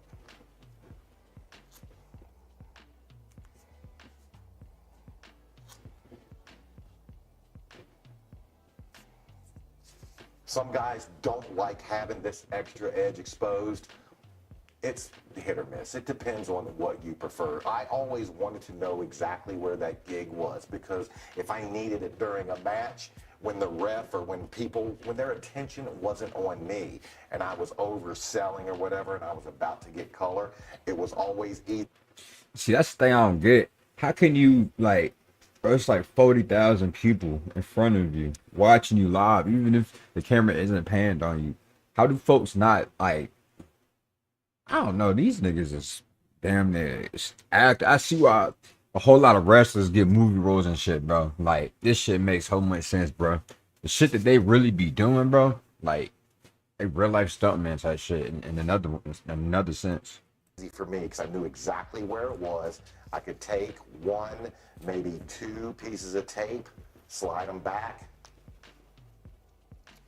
And there's my gig exposed right there. Do that in Now, action, other though. guys, they didn't want to have an exposed edge. Other guys might use a gig that's this size right here. Still with the exposed straight edge, but they didn't want to have it sticking out of their wrist tape. So what they would do was put it directly in the middle of their wrist, and usually with the exposed edge not facing their wrist. And then they would still take the one piece of tape, maybe two, something that they could get to easy during the match, and they would cover it. I always preferred my gig with the tail just because it was easier. And I know Murphy's Law, if something can go wrong, it will go wrong. And I don't want to be the one that when I open it up, because in essence, you're opening up a piece of tape, and here's what's going to happen almost every time. That gig is going to stick to that tape just like that. So then you're ringside or wherever fumbling, trying to get this little piece off. I've even seen people take this and they can't pull it off, so they just literally, they just start jamming themselves with the tape piece attached to it, hoping that it works, hoping that they can get the color they need like that. I never wanted to fool with it like that. That's why I always used it with a tail. And I give credit to Easy Money during my time in HWA for teaching me that little trick. So once the cameras are off you, and once you find a secluded place, usually it's down ringside as close to the apron as you can get, and I'll tell you why in a second. You're gonna take and you're gonna open up, exposing that gig. You're going to take it off, and then it's a three-step process to get your color. Obviously, you're going to have your sharp edge, and you're going to hit, twist, and squeeze.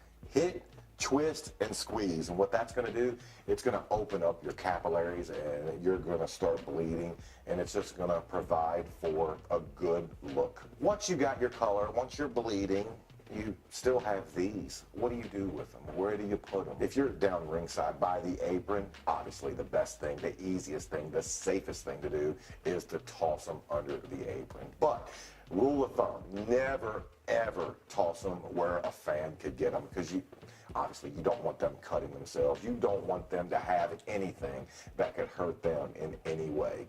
If you're having to do it in the ring, you might call the ref over, and just as he comes over, try to safely pass it off to him, and he'll know exactly what you're doing, because you will have went over that earlier in the day. But your main goal is to just never let them get close to the fans. Obviously, we want to keep the secret out there as to how you got the color, but more importantly, you just don't want them hurt in any way. And now you know how WWE wrestlers get colored. But again, disclaimer, do not do this at home. This is for educational, this is for entertainment purposes.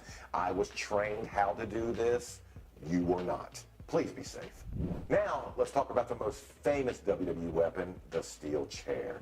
And I get asked all the time, on a weekly basis, how do you fake chair shots? And the simple answer is, you don't. That's why they're outlawed today. That's why you hardly ever see chair shots. We know a lot more today about concussions than we did even 20 years ago, so remember, be safe. When I'm asked about chair shots, people in essence always think that they are fake, they are gimmicked, they are rigged in some way. And to be honest, they are not. They are real chairs. Here's where the secret about that lies, though. The chairs that are used, the chair that hit me over the head at the 2002 Royal Rumble, it's not the hardest chair available. It's a chair of a lesser aluminum, a lesser dense metal. So that's how you get the folding aspect of it. That's how when it hit me over the head, it formed around my head. But there's absolutely nothing fake about it. But on to a different chair shot I took, and actually one that there is a secret to. Also working with The Undertaker early in my career, after the Rumble, I found myself involved in a championship match with Chris Jericho. So go through the entire match, and at the end, Undertaker came out to ruin my night. I found myself on the outside of the ring with The Undertaker, a place I did not want to be, and he took a chair, put it up against my throat, reared me back, and jammed me down on it. To everyone, it looked absolutely devastating. And I'll be perfectly honest with you, going over with it during the day, it felt like it was going to be devastating until I learned the secret. The secret to that chair shot is holding the chair with both hands on either side. Because as I'm holding the chair and he's rearing me back, Taker looks like he's keeping the chair pinned directly to my throat, when the whole time I'm the one controlling it. As he brings me down onto the ground, I'm controlling how close my neck actually gets to the top edge of that chair. And after impact, my throat never even hit the lip of that chair. And what really sold it, what really told the entire crowd and the people at home that I was hurt, was the throw. And again, I was able to control that because I had both hands on that chair the entire time. And realistically, it was one of the easiest bumps of my life. The next secret I'm going to share with you is getting hung up in the ring ropes. Now, this came courtesy of Triple H, and it was after an altercation I had with him. He took me, threw me, and instead of going through or over the ropes, I go through and get twisted around, and I find myself dangling by my neck, cutting off all circulation. And what I love about this spot is for years, people have debated, now did that actually happen? Was it an accident? Or was it part of the show? Well, I'm here to tell you, it was part of the show. And here's the secret. And actually, this is probably one of the spots that we had to practice the most during my time in the WWE. In order to make that spot happen, the top two ropes, the middle rope and the top rope, actually have to be loose. They have to be loosened more than they normally are. And in order for that to happen, everyone on the card has to know, be careful when hitting the ropes that night. The secret when going through the ropes is to actually dive your head as evenly through the two ropes as you can, but as you're doing it, make sure you grab the ropes with both hands, and as gravity does the work for you, it will make it look like you were stuck. It will make it look like something that wasn't supposed to happen, and it works because you rarely see it. It's not something you see on a nightly basis. Now, as I'm dangling there, was I in pain? I know I was screaming in agony. Was I in pain? Actually, no. I was releasing the pressure, holding myself, obviously, by my hands. But once Hunter plays up to it to leave him there, let him hang. Once Al runs out and saves his student, it really made people suspend their disbelief for a second. And people for years have debated, did that really happen? Or was it part of the show? And for the next secret, I'm actually going to show you 3 clips. And I want you to tell me, what's the same thing happening in every one of them? Bret Hart is the greatest WWF champion of all time. That's my opinion. No, that's your opinion. That's the opinion of one man, JR. He is. Could do that tonight. Look at Cornell. Goes for the ankle lock and edge. Edge hoping to counter. Like Sammy did an Elimination Chamber in Montreal that we saw earlier tonight, you never really recover from it. It's a lot of baggage. So, did you figure it out? Well, let me fill you in on this secret. They're all attacking the left side of their opponent's body. Anybody that teaches wrestling in the United States is going to teach you to always work your opponent's left side. And by left side, I mean left arm and left leg. Now, why is that? If you always know that someone is working a left body part, then whenever they have to sell that body part or act like that body part is hurt, it's just one less thing to remember. Trust me, there's enough to worry about. How's the crowd reacting? Am I hitting time cues? Knowing that you're always going to be working the left side. If you're on attack, you're punching, kicking, hitting, wrenching the left side.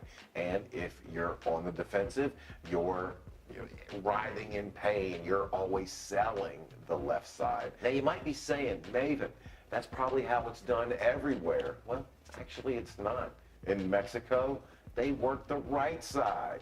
So I know for guys, whenever they travel, it's just one thing they have to learn. Is this a country that works the left or the right side?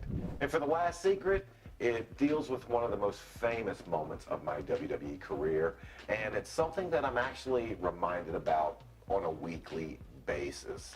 Let me set the scene for you. 2002 Royal Rumble, I eliminate The Undertaker. And after I eliminate The Undertaker, I had to get color, which we discussed earlier, but even further after that, we are fighting, we are brawling. Well, it's a one-sided brawl, but he is beating me through the arena up to the second level. And as I'm trying to escape, crawling, trying to get away from him, through the fans, Taker throws me through a popcorn machine. Everyone always brings up the popcorn machine, and they always say, Maven, how did you go through that glass? Well, today, we're not only gonna tell you, I'm gonna show you. So this is the type of glass I went through. It's commonly known as sugar or candy glass, and it's made by taking sugar, taking water, and you heat it up, you boil it down, and voila, sugar glass. I'm sure there's one or two additional steps in making this, but I didn't require that on the night I was going through this. They did a quick demonstration showing me that this was completely safe and wasn't going to hurt or cut you in any way. And if you watch a movie or a TV show, anytime a stunt is performed where someone is going through glass, this is the stuff that is going to be used. But what does it look like to go through it? Well, let's find out. The things I do for you, YouTube.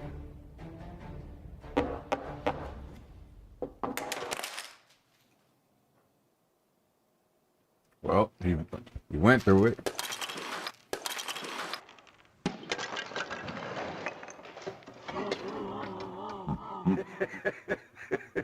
And what's crazy is You eat that shit.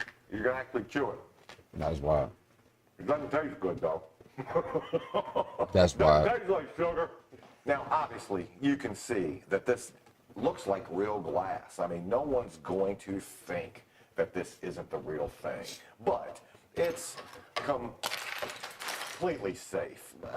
However, it does still have sharp edges, so if you're messing with it, please be careful. Well, I taught you this secret, but what was the secret behind me getting my amazing WWE physique? To find out how, click this video.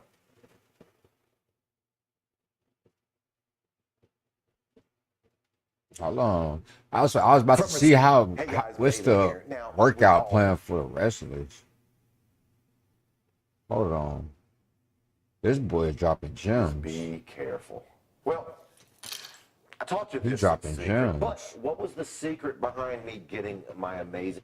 Hey guys, Maven here, and as a lot of you may know, I used to be a WWE wrestler. Truly the coolest job on the planet. What you may not know is I did, and I fully admit that I took steroids. Now, disclaimer, I in no way, shape, or form condone the use of steroids. I in no way, shape, or form say the WWE condones the use of steroids. This video is for two things. One, entertainment. Two, education. So sit back, relax, and enjoy. Today, I know these talking niggas be on about steroids. Now, my time in the WWE started after the '94 steroid scandal and before the wellness policy. I was in a unique time that fell right in the middle. When I got to the WWE, I actually had, to be honest with you, never thought about taking steroids personally. But once I got to there, I immediately found that I was not going to be able to keep up without it. I actually had one of the top officials come up to me, and he didn't outright say, hey, we're going to need you to get on this. What he told me was, have you thought about talking to some of the boys about that creatine that they're on? I asked around, said, am I hearing what I think I'm hearing? They informed me, yes, you are. So at that point, I wanted to do the safest thing possible, but get the result they were looking for. I found a doctor. Now, to find this doctor, where in the world do you begin? What I did was ask around, and I quickly found that there were a few doctors that would help a lot of the boys. They knew exactly what to get, and they knew exactly which direction to go. My goal was to get to between the 225-pound range to 240-pound range. I didn't want to look too big, but I wanted to look like I belonged in a WWE ring. The doctor immediately did some blood work on me and found out this is going to be good for what your goals are, what you're looking to get. I wanted to be above reproach if ever asked, and I wanted to be able to have a prescription for everything I had, and I achieved that. I was able to get everything that was pharmaceutical grade. Now, what does that mean? A lot of the performance enhancing drugs you're going to find on the secondary market, they're going to be veterinary grade. What's the difference? Most of them are designed actually for animals. It's not until you get to the pharmacy grade that you find stuff that's developed for humans. And I can tell you firsthand because I've tried them both. When you have something that's veterinary grade as opposed to human grade, you're not going to get as good results. The next question I always get, Maven, did the WWE pay for your steroids? No. They did not. It was all out of my pocket, and at the end of the day, it was 100% my decision. Now, where do you begin? What is the basic building block for most guys that use performance-enhancing drugs? Where does it start? I would say 90% of guys are going to start with this. This is testosterone testsipinate. Now, what's great about this is it will help you build muscle, it will help you recover, and it's usually, whether it's for somebody like me or whether it's for your meathead in the gym that wants to just maybe compete or just have beach muscles, for summertime. Testsipinate is fantastic for that. This is what I started with, but once you put some size on and you immediately find yourself a few months later weighing 20, 30 pounds heavier than you did, obviously you want to cut that up. This is what I started with. This is what I moved to. This is Primobolan. Now, this is great, another long-acting one. This is going to stay in your system a little bit longer, and this is going to help you once you get to that stage where you're trying to cut up and to actually look better in front of a live audience and look better, obviously, on television. Another good one. Now, you have your building blocks, you have your Kickstarter. How do you get them into your body?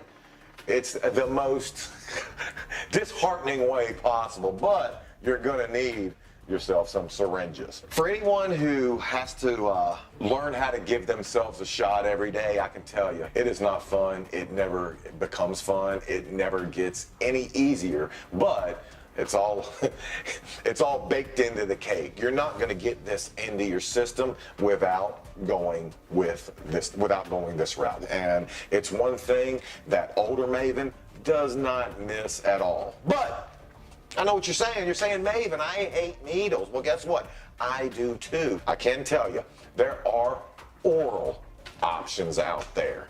Now, one of the oral options might come and look something like this. But I'm going to warn you, disclaimer, if you decide to take something orally, it's going to have to be filtered through your liver, which is going to do damage on your liver. As hard as it is to say that this is the safer method, this is the safer method if you're going to enter this life. And again, disclaimer, no, these are not real. This is strictly props. Now, the holy grail when it comes to performance enhancers is growth hormone, GH. That is what is affectionately known as the fountain of youth, and it might look something like this. Now, it's going to be something that's prescribed to you, and a lot of guys, even older than I am, take advantage of it. What is it going to do to you? It's actually going to give you that elasticity back in your skin. It's going to help you with weight control. It is also going to help kick all of these other ones into overdrive. So you might take these, but this will help you get better results from it as well. Now, guys, Another reason it's going to help men of a certain age, it's going to boost that libido through the roof. And just like they say on the commercial, she's going to like it too. Now, another benefit of growth hormone is going to be it helps you recover quicker. It helps you actually get back from injuries. When you get into this business, you realize you're never going to be 100% again. But as we discussed in pay sheets versus downside guarantee, we make more money when we're performing in front of the fans. So we have all the incentive, all the motivation in the world to get back as quickly as possible. This helps you do just that.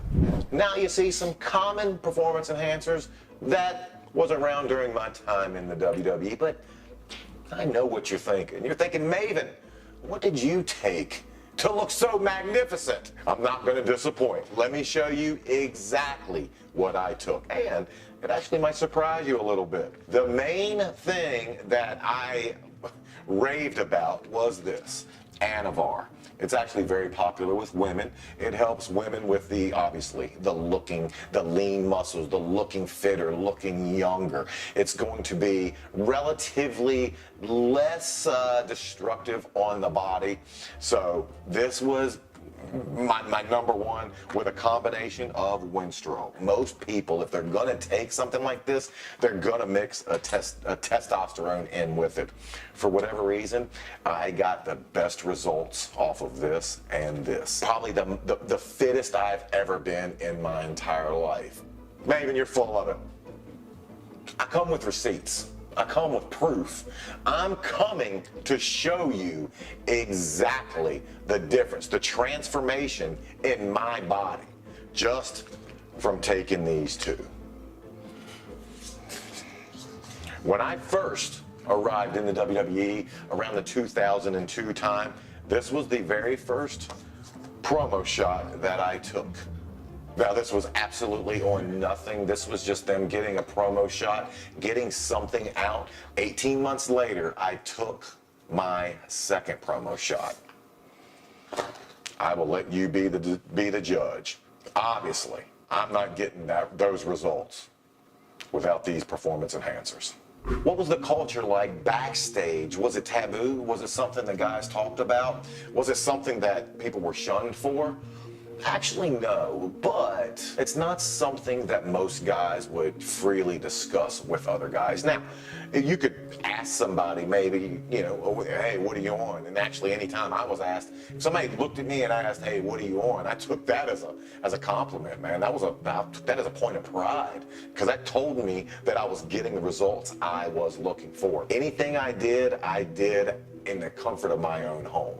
And I never saw anyone backstage holding on to it, injecting themselves in any way. Another question I always get asked, Maven, was the WWE okay with it? Well, best way to answer that is technically, no, we weren't supposed to do it. In fact, in a lot of guys' contracts, myself included, the WWE had the right to get rid of anybody for illegal drug use at any time. They had the right to test us at any time. I remember a couple years, I was only tested a few times for the entire year, and subsequent years I might have been tested once a month. Testing was simple. They would alert me about an hour ahead of when the test was going to be taken.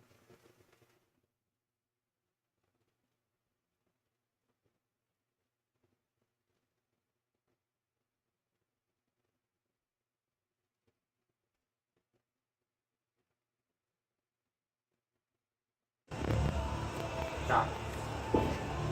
Exactly. Chop. Where that? How are you gonna chop? That's how you're gonna hit it. That's how you're gonna hit it. Yeah. Yeah.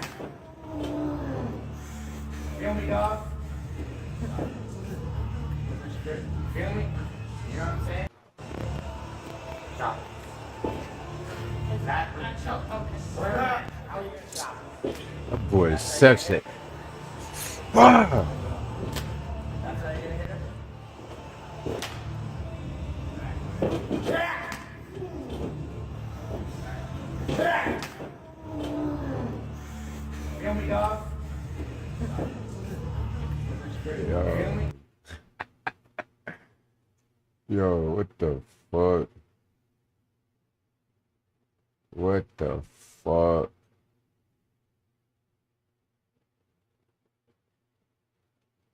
So, you know, NXT started, we created with you, right? Yeah, I mean us, right? Like, so as a company, Vince and I sat down, this is years ago. Obviously I wore Steph out talking about it before that, but like, you know, we talk about it, and like, there was a moment in time where Vince was so successful at creating one brand, but it in turn shut down all these territories and all the places that guys had to go learn this craft over time. And we started talking about it in a manner of saying, like, we're like 10 years from now, 20 years from now, we're screwed. Like, where are these guys coming from? Yeah. And somebody's got to teach them, because the guys were out there learning, but it was not good. And somebody had to teach them properly and correctly and teach them how to do it right. So how do you do that? How do you get better quality athletes? How do you get better quality humans? All that stuff. You build a performance center. You make it, you know, you make it super cutting edge, where a professional athlete that is thinking about doing this, you know, can walk in and go, like, oh yeah, this is like, even if to learn the money's not great up front, but I get to be an athlete in a place like this, I'll do this every day for a while and see if I can do this. You know, that's the kind of stuff that cuts it. Then you need a brand for them to learn on, so we created NXT, we rolled with that. You know, the difficulty for us has been, and always been, on the recruiting side, finding people with the passion to do this, with the athletic skill to do this, the charisma to do it, which is king, and then the right human beings. The biggest pool of people to do that is collegiate athletics, right? It just is why the NFL can let go of 500 players a year, because they have this ocean of talent coming into them at any point in time. And for every person that's in college football waiting to get in the NFL, there's hundreds that are in other sports that no one looks at, and there's no professional avenue for them. And like, yeah, when you get done being a hammer thrower, like, your gig is, yeah, I either coach or I get a gig doing something else, whatever I got my degree in. But we couldn't engage with those collegiate athletes because of NCAA rules and all that, right? Even though we're an entertainment company, we risked their eligibility, and it was difficult. Once NIL hit, it was a game changer, because I could immediately talk to all these athletes and offer them this opportunity, which for a vast majority of them are like, oh my God, I grew up watching this, like, this is the opportunity of a lifetime. And I get to, I'm 21 years old. Man, I'm going to take this shot for a couple of years and be an athlete, have all the things that, the Big E and I were talking about this just the other day, about the recruiting process, because while he's out with his injury, he's kind of like helping be a part of this. And, you know, he was saying how devastating it was for him in college. Everything in his life was football and athletics, and that camaraderie of team, the drive, the grind, all the things that go into being a pro athlete. And then all of a sudden he graduates college, and he's like, it all just stops. That all goes away. And like, so what do I do with my life? And that drive, I get a job. Well, that's great, but it isn't anywhere near the same level of anything. So to now have that opportunity for these kids to go like, well, wait a minute, I'm not going to go to the Olympics or whatever, and I'm not going to be a pro hammer thrower, and I'm not going to do all these other things. What can I do? And WWE throws an opportunity at you, which many of them probably had thought about. Man, I'd love to do that. How do you do it? I have no idea, you know. Now we're getting right out to them and saying, like, come with us. Yep. Right? We have some college athletes on NIL deals where they're, you know, ours is different. We're not looking for a transactional thing where we, you know, like a chicken company where we go like, here's a few grand, like, say you love our chicken. You know, we're working with athletes that want to be a part of WWE, that we can invest in. We're looking for long-term recruiting opportunities with these people, and how we can make them long-term, you know, bigger.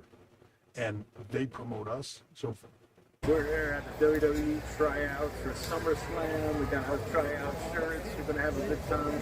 Hey, we're going to try to get in the ring. I don't know. We'll see, though. All right, here we go. Yeah!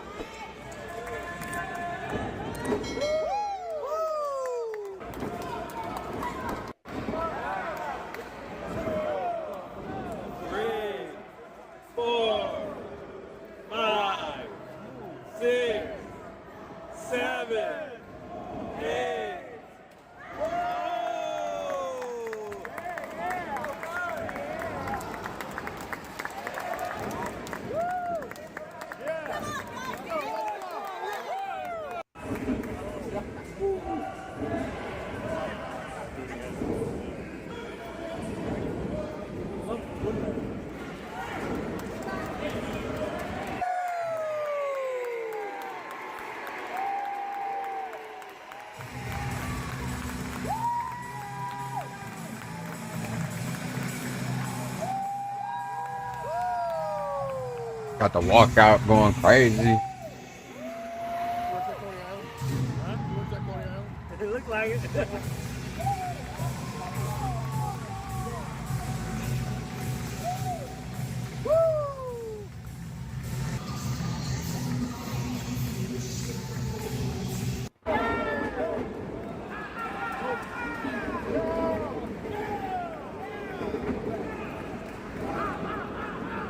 Got it.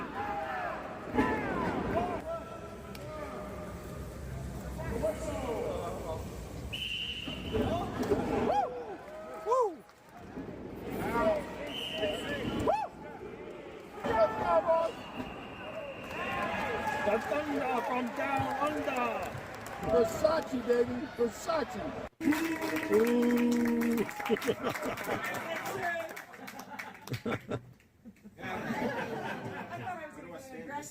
Chelsea Green.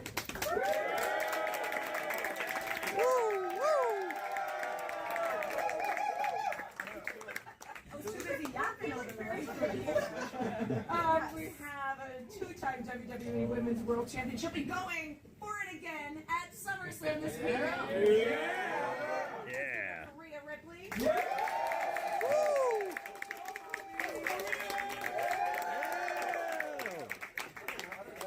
My class.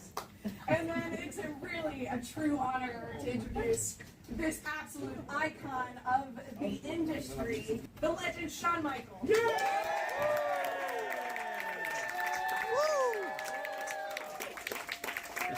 That boy Sean.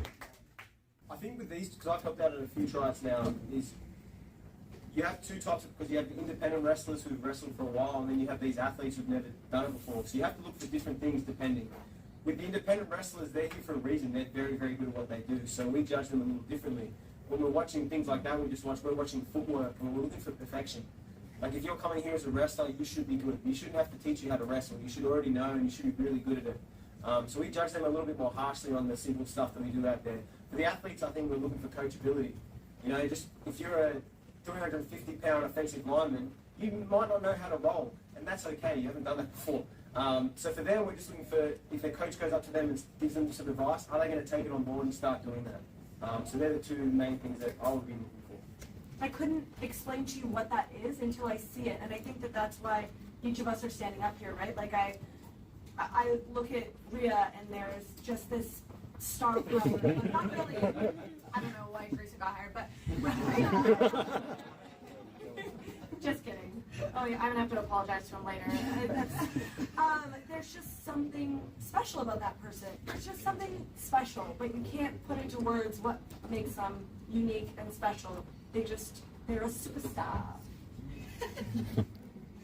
Well, thanks, Joe. Yeah, everything that these two have said already are pretty much attributes that I'd be looking for as well. Attitude is always something that is my top one. If you have an attitude going into these tryouts like you're the best and that's just how you are, and you're not coachable at the end of the day. Like, there's a certain attitude where you go out there and you hype everyone up around you, and you're not only there for yourself, but you're a team player. You're trying to bring everyone up and bring the excitement up around you, so everyone is fired up for the cardio that they're about to endure, or the promo that they're about to cut if they're nervous. It's just all about attitude for me, and we want to have an awesome space backstage as well, so we want everyone's attitude to be the best. You know, we want positivity, we want team player, we want all of that, so that's what I look for the most, and it's real nice seeing like how fired up some of them do get, and they cheer each other on, they go to you guys, they get you guys hyped, so that's what I like to look for. This is one of our first tryouts where we have a combination of, you know, our D1 athletes along with independent wrestlers, and as Grayson mentioned, the independent wrestlers will be rated certainly on a different scale because they have a ton more experience. And then when it comes to the athletes, it kind of covers all of these lines. But Chelsea was talking about it, what sort of calls that it factor. There's just something about them you can't really describe.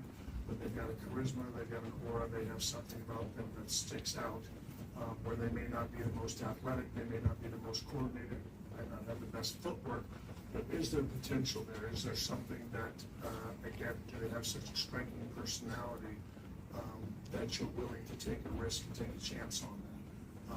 And then you have, certainly for me, one of the things that I always look for is footwork and timing. And, when are they running across the ring or are they moving across the ring? And believe it or not, there is a difference as opposed to clubbing across the ring and gliding and moving across the ring.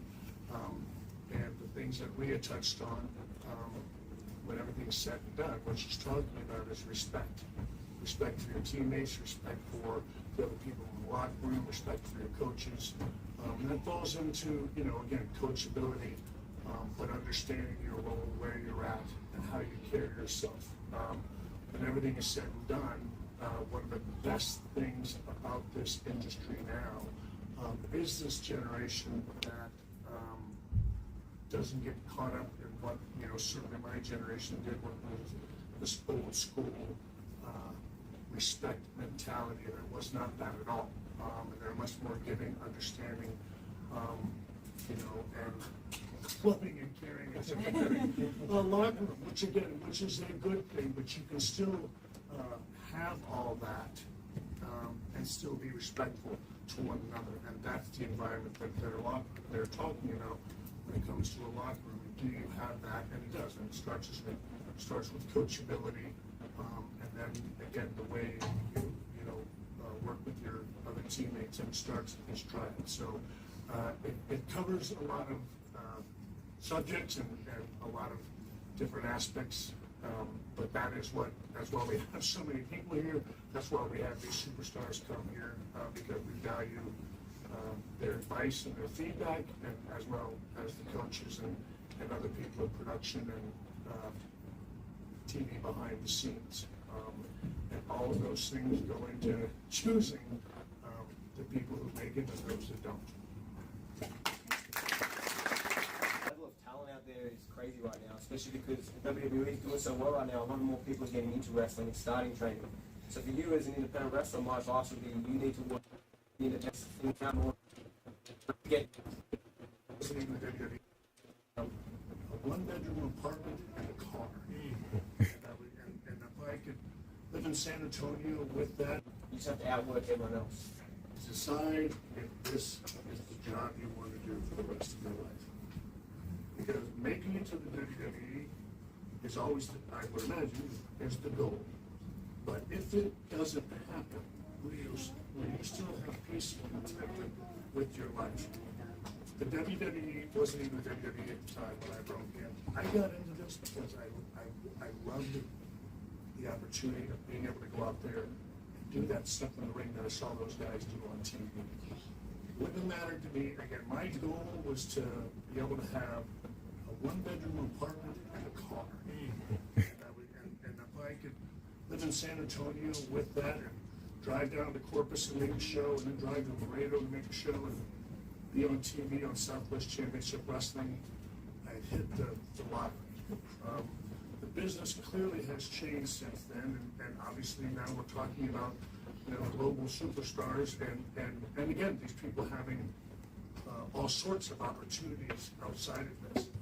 But when everything's said and done, I think the majority of them will tell you that we all got into it because we wanted to go in there, and wrestle. Now, granted, again, even the superstars up here, you guys are a generation that you can't help but to not look at WrestleMania. But there were no WrestleManias when I started. But when everything's said and done, this is the line of work that they committed themselves to, whether they were going to make it to the WWE or not. I would imagine they would probably still be doing. So I think that's the first thing you have to ask yourself: is will I have peace and contentment? Is this what I'm going to commit myself to for the rest of my life? Because you don't know what the future holds. I've watched people's lives and careers change, mine included. Mine changed on a 3-hour car ride, okay, from Hartford, Connecticut to White Plains or something like that. The story that I'm told, and again, and everybody else is, I'm sure everybody here has heard at one time or another either, you know, you got let go, or this happened, or that happened, you know what I mean? And then, you know, something else changes, and here you know, you've got the break of a lifetime. So you have to first decide whether you're going to commit to doing this, because it isn't over until it's over, and it's not over until you decide that it's over. So, again, and then what Grayson said, you work your ass off and you do all of the above. You know what I mean? That's the thing. This is a war of attrition. You know what I mean? Sometimes it's last man standing, or woman. To let you see what these potential recruits have to offer. Get your feet wet in the ring. Doing this talent for some is new movements, uncomfortable.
What?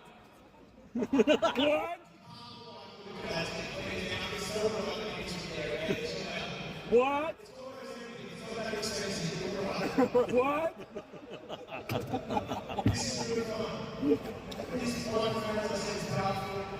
And they go there laughing, so he really put hands on that boy.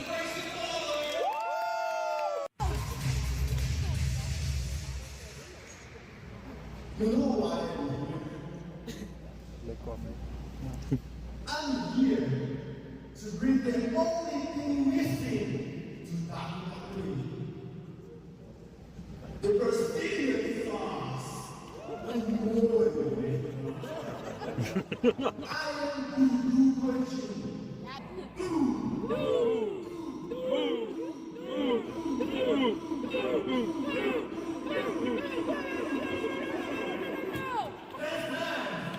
Hey, WWE, that ain't why we do.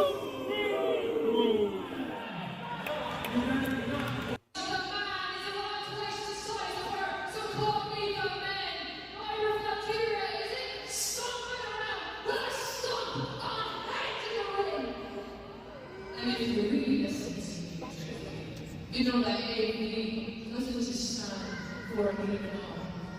It stands. Oh.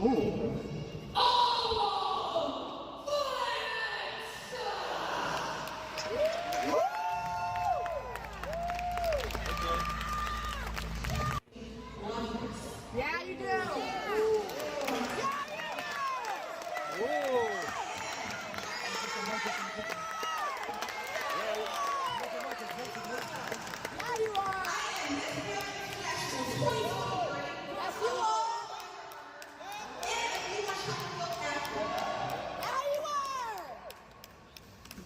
I've been running since I was 5, chasing dreams, going against the setbacks, but I didn't let that define me. I didn't just survive domestic violence.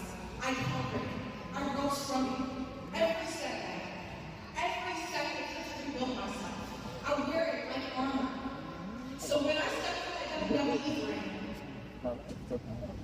I need every second. I'm going to put everything into it. You will remember me. My name is Karen Conrad. This is only the beginning.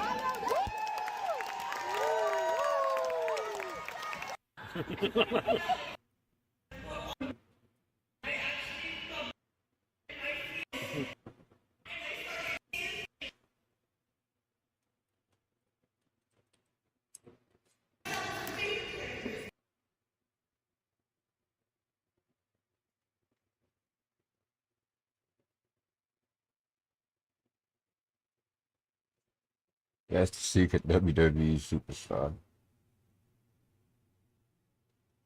I spit in the face of people who don't want to be fooled.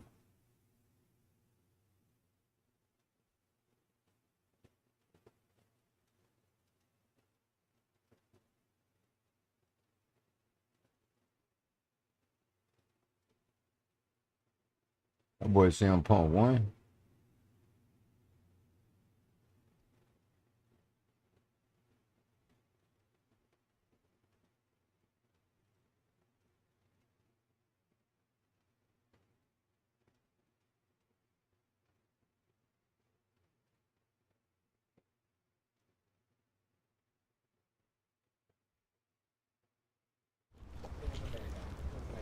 Hey, Punk. Good to see ya. How's it going? Good. How are you? Good. What are you doing here? Lulu? This is Lulu. We love our Lulu.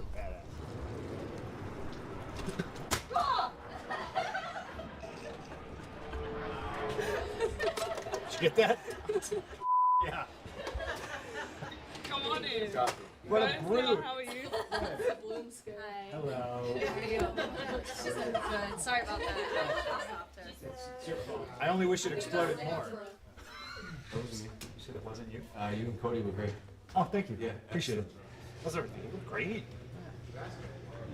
T-shirt. I kind of like this fucking thing off. You know what I mean? I was with Kevin today. I had to wear a sweatshirt just so like they would see my body. And you look better than me. We are here in the world famous NXT arena. I have enlisted some NXT superstars to essentially just roll around, do a little leg training prior to the Royal Rumble. I think I got my legs under me, but it's always a work in progress. So just make sure I take this off so I don't lose it. Oh, man. How you doing, man? Good to see you, brother. Thanks for coming with. Those are mine. How are you, my friend? Good to see you. What's up, man? How are you? Not at all. I'm pretty warm. No.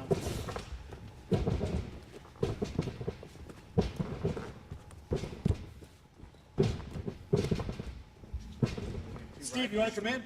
Way to go, Punk. Way to save your body. You like that? That's the difference.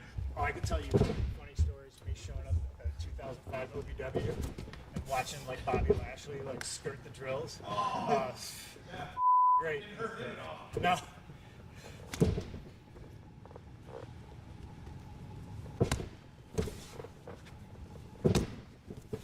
Be like 5-5-5, and Bobby would get in and do like one and then roll out, and I'd be like, "Want to do along?" We go here. Is that why we do that? That's all jujitsu.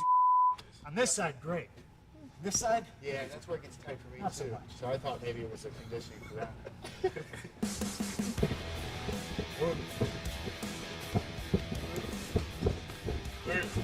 Is that slow for him? Oh yeah, he's the fastest guy I've ever seen. No. Yeah. You keeping it slow for me?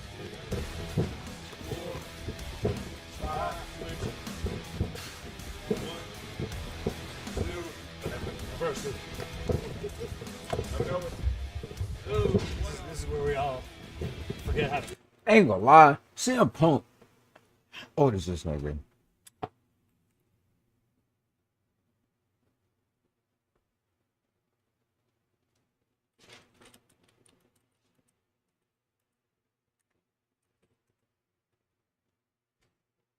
So he was about like 45 doing this around the time of this video. 45, 46. Nah. I can't even do this, and I'm still in my 20s. This is great. This is all about timing, especially on like the drop down leapfrogs. It's all timing.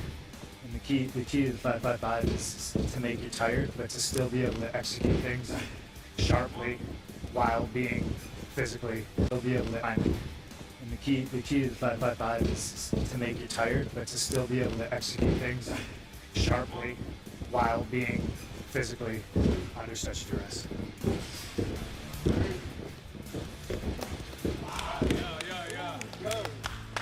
Let's go. Stress.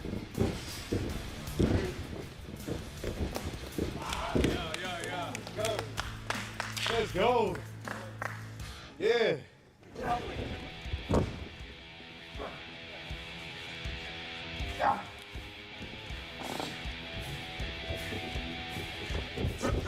Oh. That nigga point still got it.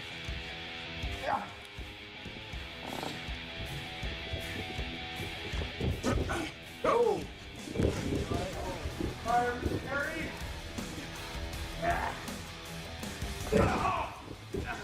Oh, he's looking great.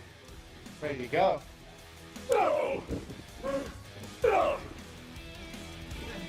Man, I'm working with a goat right now, man. Best believe. I'm taking notes. I'm taking notes. Oh. Wrestling is, I mean, to me, 80, 85, maybe 90% feel. You know, it's just like anything else. The more you do it, the more reps you have, the better you are. It's hard just to come in off the street, you know, think you're going to be ready for a Royal Rumble. So, to me, this is about just being Rumble ready.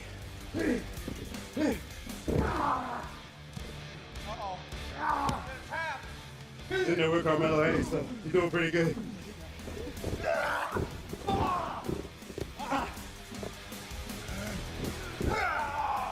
Looks good. I've known this guy for close to 20 years, but this is not motivated. Is always such a bad word, but you know, just focused. Focused on not only doing what CM Punk has done for 20 years, but you know, creating this amazing legacy that he has.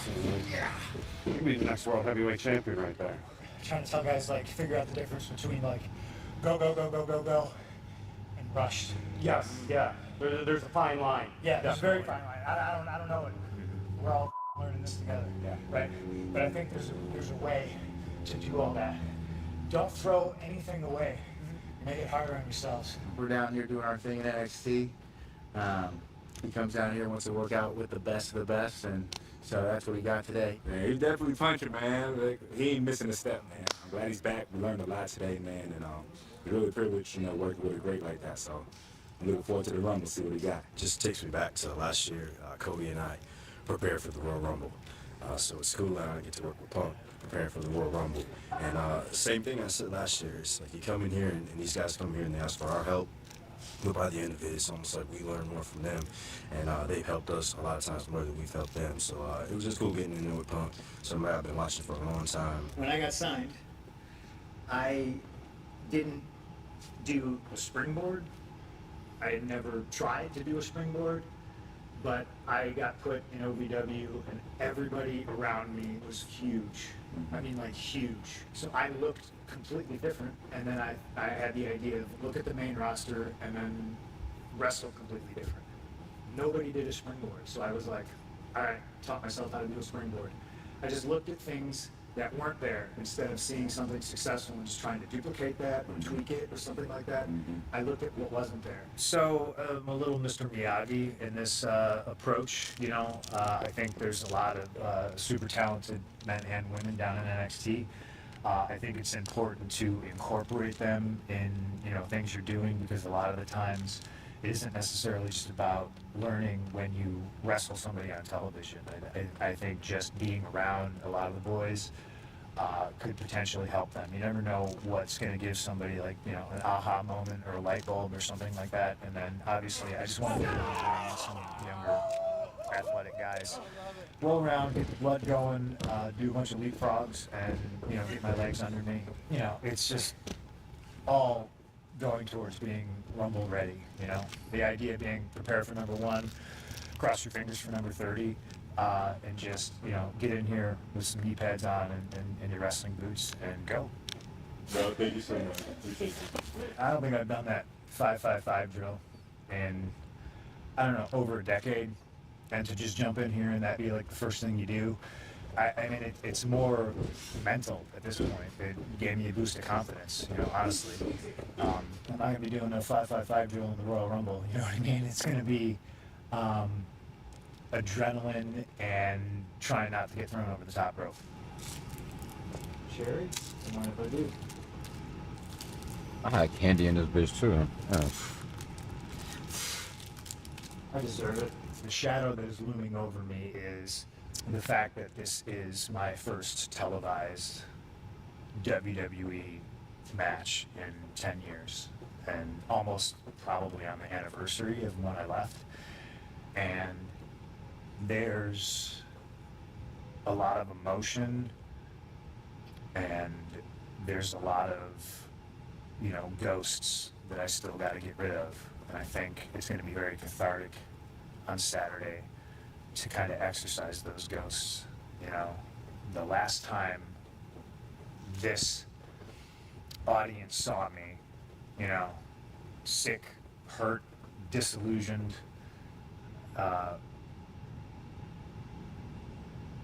and I made it like such a big deal in my career about, you know, not so much winning a Royal Rumble, but main eventing WrestleMania, that it took on this life of its own, you know, to where my 10 years away from death,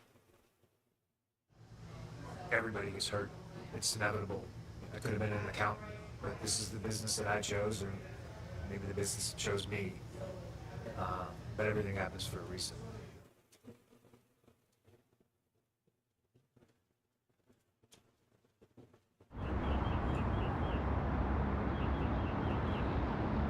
Gosh, how did we get here? We're here in the last 6 months have been absolutely insane. Gosh, how did we, last 10 years have been tumultuous and insane. And, you know, this is a business filled with, you know, prideful men and egos and big, scary dudes who will fight at the drop of a hat. So that's what you get. That's what this is.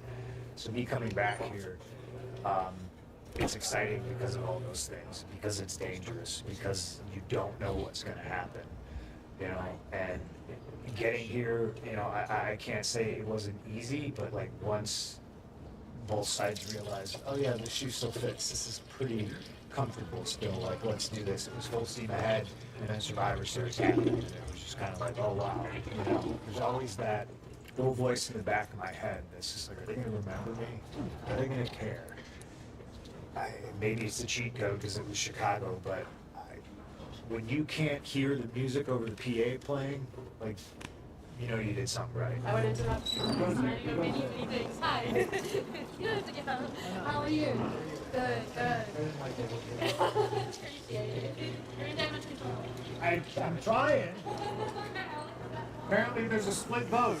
A lot of the goals that I had set for myself when I was a teenager, you know, I wasn't ever going to be able to attain until I grew into the person that could accomplish these goals. It's one of the reasons I'm back. One of the many.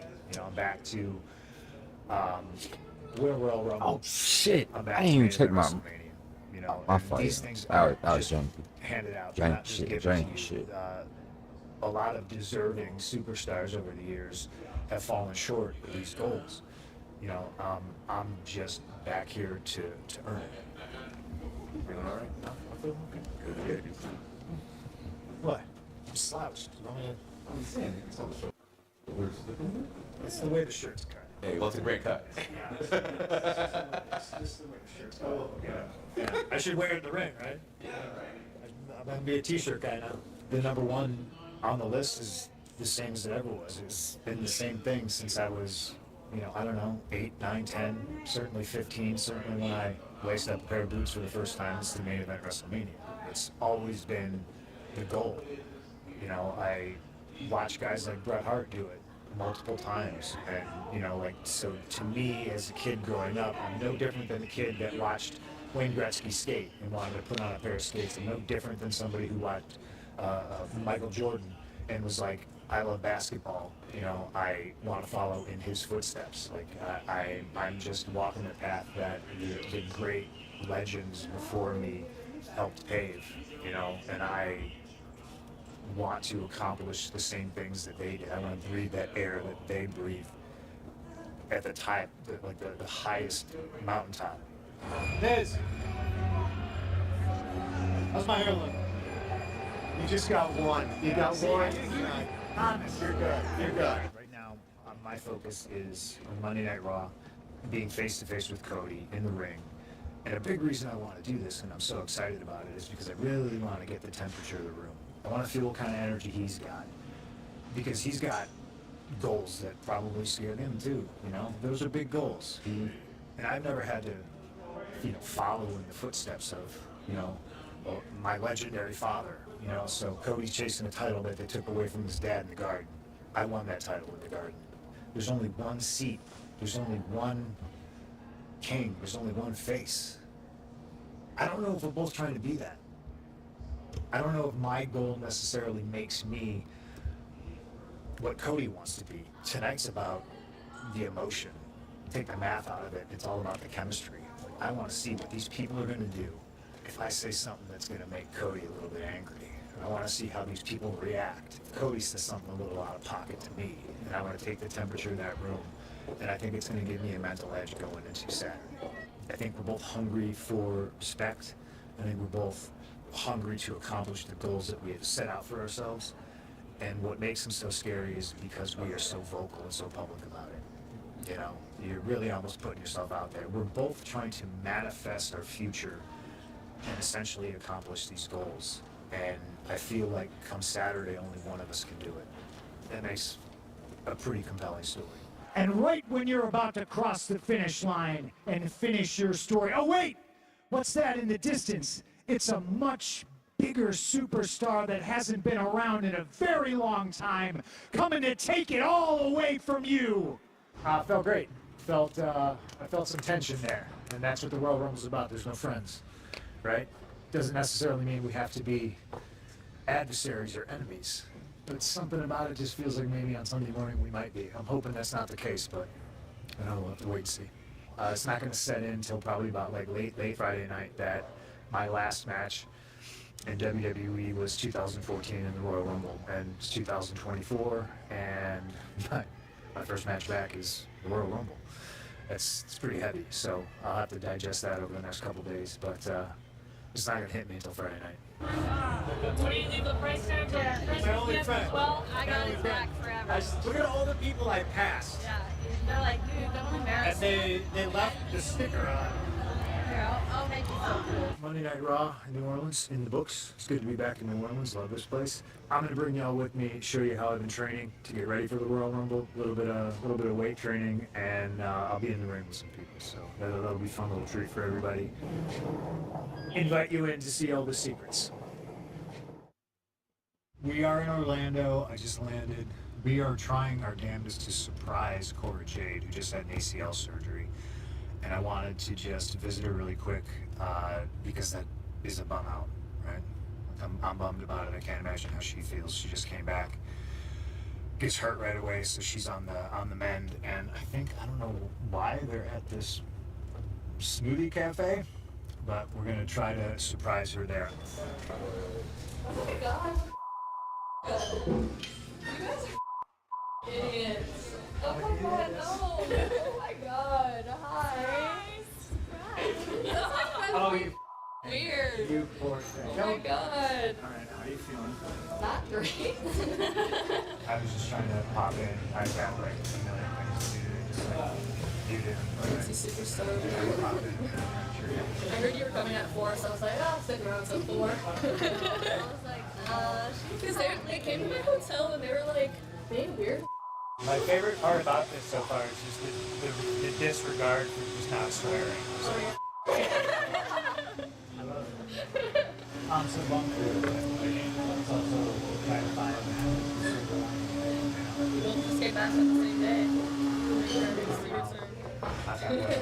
I'm still relatively healthy. Are you guys going to be able to handle her for 9 months? Yeah. We got her a little goodie bag last night. Day 2, day 3? Yeah. She's usually like That's what I'm saying. She seems completely fine. Yeah. Always yelling and swearing. Oh my god, I gotta show you this. Apparently, I told my mom to record me cutting a promo right after my surgery. Oh. I have absolutely no, I have zero memory of this. But afterwards, she was like, I fell back to sleep, and she was like, "Do you show your friends your promo?" What the hell are you talking about? In 9 months, you just wait. Because I'm sick of waiting around. I'm sick of not having my shot. That title's gonna be mine in 9 months.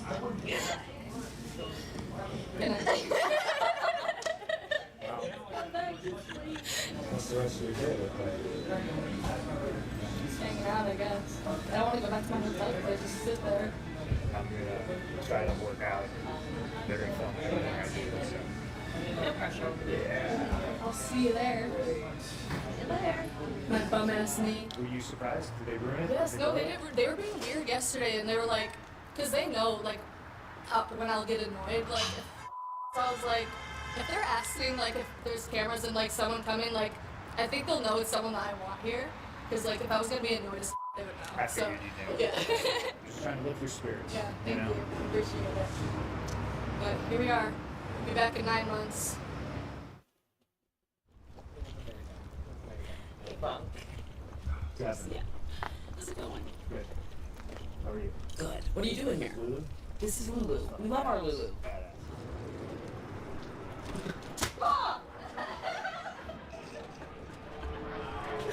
Did you get that? Yeah. Come on in. Well, No, how are you? Hello. There we go. Good. Sorry about that. It's your fault. I only wish it exploded more. That wasn't me. You said it wasn't you? You and Cody were great. Oh, thank you. Yeah, appreciate it. We are getting ready to shoot my part of the Royal Rumble cold open. So it's a bunch of us exercising. We all do legitimately exercise, like probably way too much. But now you're gonna see like the TV magic behind it. Undefeated champion of the world is the heavy bag, undefeated. Airdyne bikes, undefeated. Ain't nobody beat them. A lot of people have tried. On you, man, whenever you feel like it.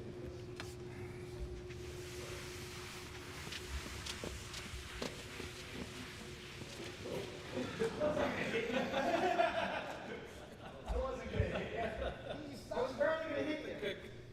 This shot doesn't look like he stopped.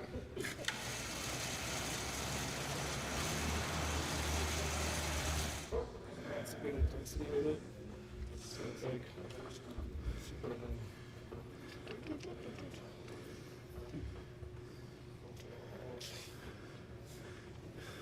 Lighting. Unbelievable. Show me fashion. Look tan. Good work, man. I was Thank you. I mean, part 1A is a wrap on filming cold open for Royal Rumble. A lot of workout stuff. I'm gonna go work out some more now, so you'll get to see all that fun stuff too. How's everything? Great. You know what I mean? That's what Kevin's dad wore a sweatshirt just so like they would see my body. You look better than I me. just watched this. I have training. Thanks for coming with that. That's all jiu-jitsu. On this side, great. New gear. See if it fits. That's important. You guys get to experience like all this stuff with me, and it's fun because I was thinking about everything. 10 years in between Rumble matches, 10 years in between appearances, so to speak. And I was thinking about how none of it is really possible without the fans. So I think this is kind of neat that people get to tag along and see some of the awkward stuff that I do throughout the day.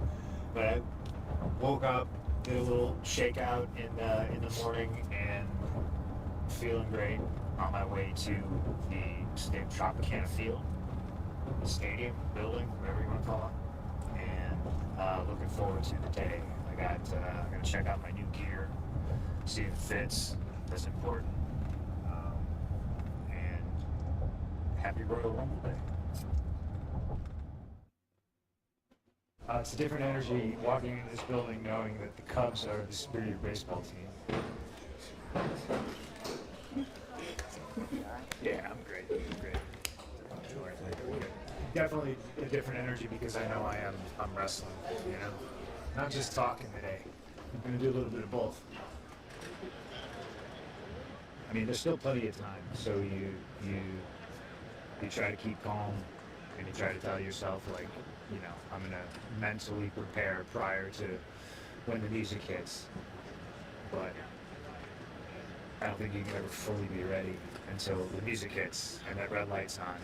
That's when the magic happens. But it's important to come out here and feel this, so you realize like, somebody bought that cheap seat, like way up there, to maybe just see you, you know? And that's special. That's what makes this what it is. I think this is what everybody's been waiting for. I know it's what I've been waiting for.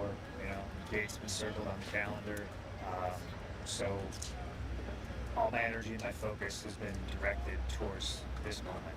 Like diet, training, everything you do, you try to funnel everything towards this one moment. And then one day you wake up and it's here, you know? So it's like, are you ready? Well, it's too late. Doesn't matter. Today's the day. I am filled with excitement. There's absolutely zero negative thoughts in my head. I just think being back in this place 10 years to the day Good, baby boy. is special. Good, baby boy. If you're the same guy that you were 3 Good, years baby ago, boy. I know. I think you Just trying to screwed up figure out somewhere. this goddamn situation. This motherfucker hot in this bitch. I think the Hot best out way of I can nowhere. describe it is like the chip isn't so big, right? And I can take the chip Like off. that ass got hot out of and nowhere. use it when I need that chip, fuck? when I need that anger, and I need that pissed off kid from Chicago, right? And then when I don't need it, like I said, I can remove it. I don't know if I had the ability 10 years ago to do that, because what made me great, well, it wasn't talent, it was obsession. My dad don't even feel this shit, bro. There was almost no talent at one point. It was just obsession. Obsession about proving people wrong. 10 years later, I think it's about proving myself right. This fan is not structured. I see Jade over there, and I'm like bursting, trying to like stop myself from getting up and sprinting over it. Yeah, and saying, this fan is not structured. Oh. Let's do it. Like 2 more minutes.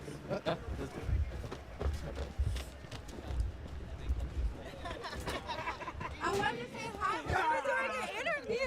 I wanted to say hi with you during the interview. So I was like, I saw you out of the corner of my eye, and I'm like, they're asking me questions Yeah. the whole time. I'm just like, no, I said hi, and then I was like, okay, no, he's busy. Like, let me let him go. Yeah, I wanted to go over there. It's not cool. I have to, What the I fuck? have to take all the pictures with you today. Please. So, no, and I already told Cody, I was like, me and Jay pictures. I would love that. How do we end up here? That'd be great. That'd be great. Good. It'd be great. That's great.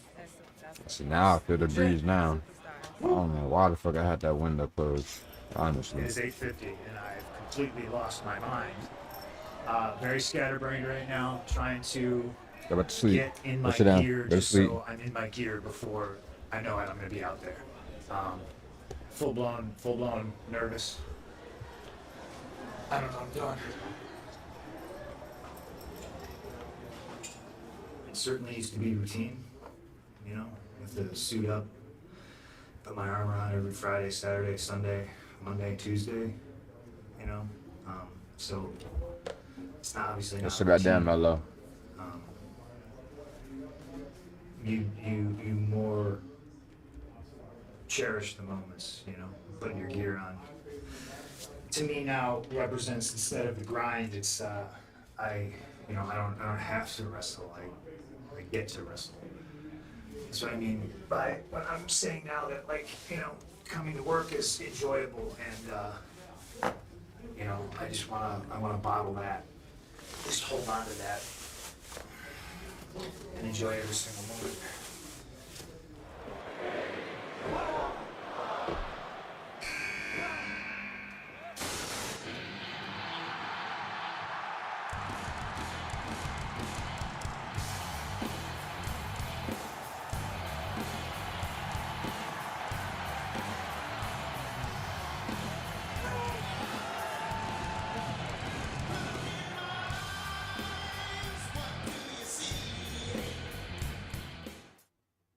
Cody Rhodes is going to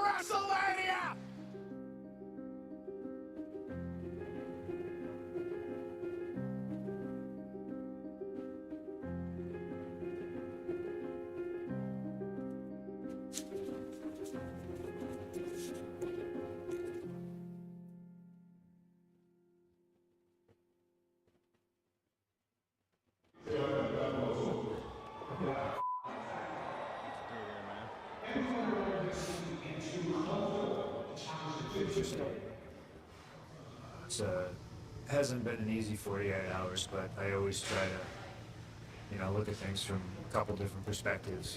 My perspective is a drag. Told my tricep. Just came back to the company in November. First televised match back. Get hurt, surgery Thursday. But in the grand scheme of things, just a bump in the road. I've been here before.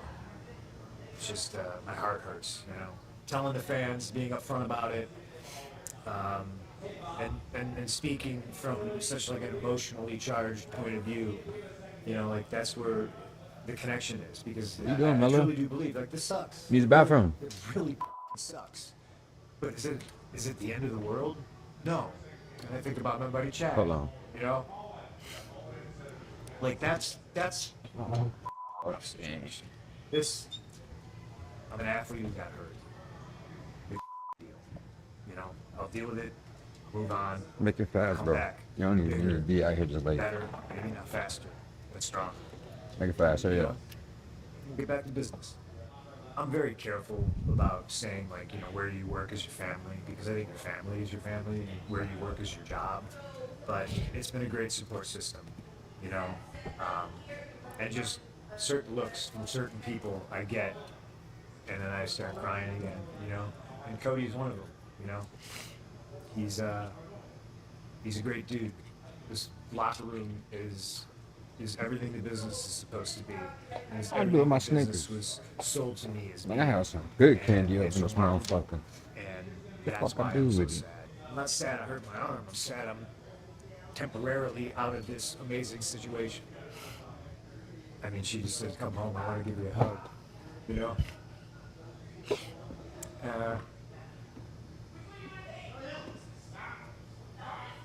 She's sad that I'm sad.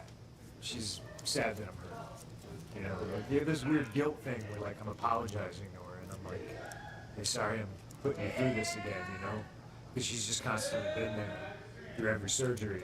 I wake up and she's there, and I don't want to ever make her worry or put her in a situation that makes her feel sad. So we've been here before, is what she said.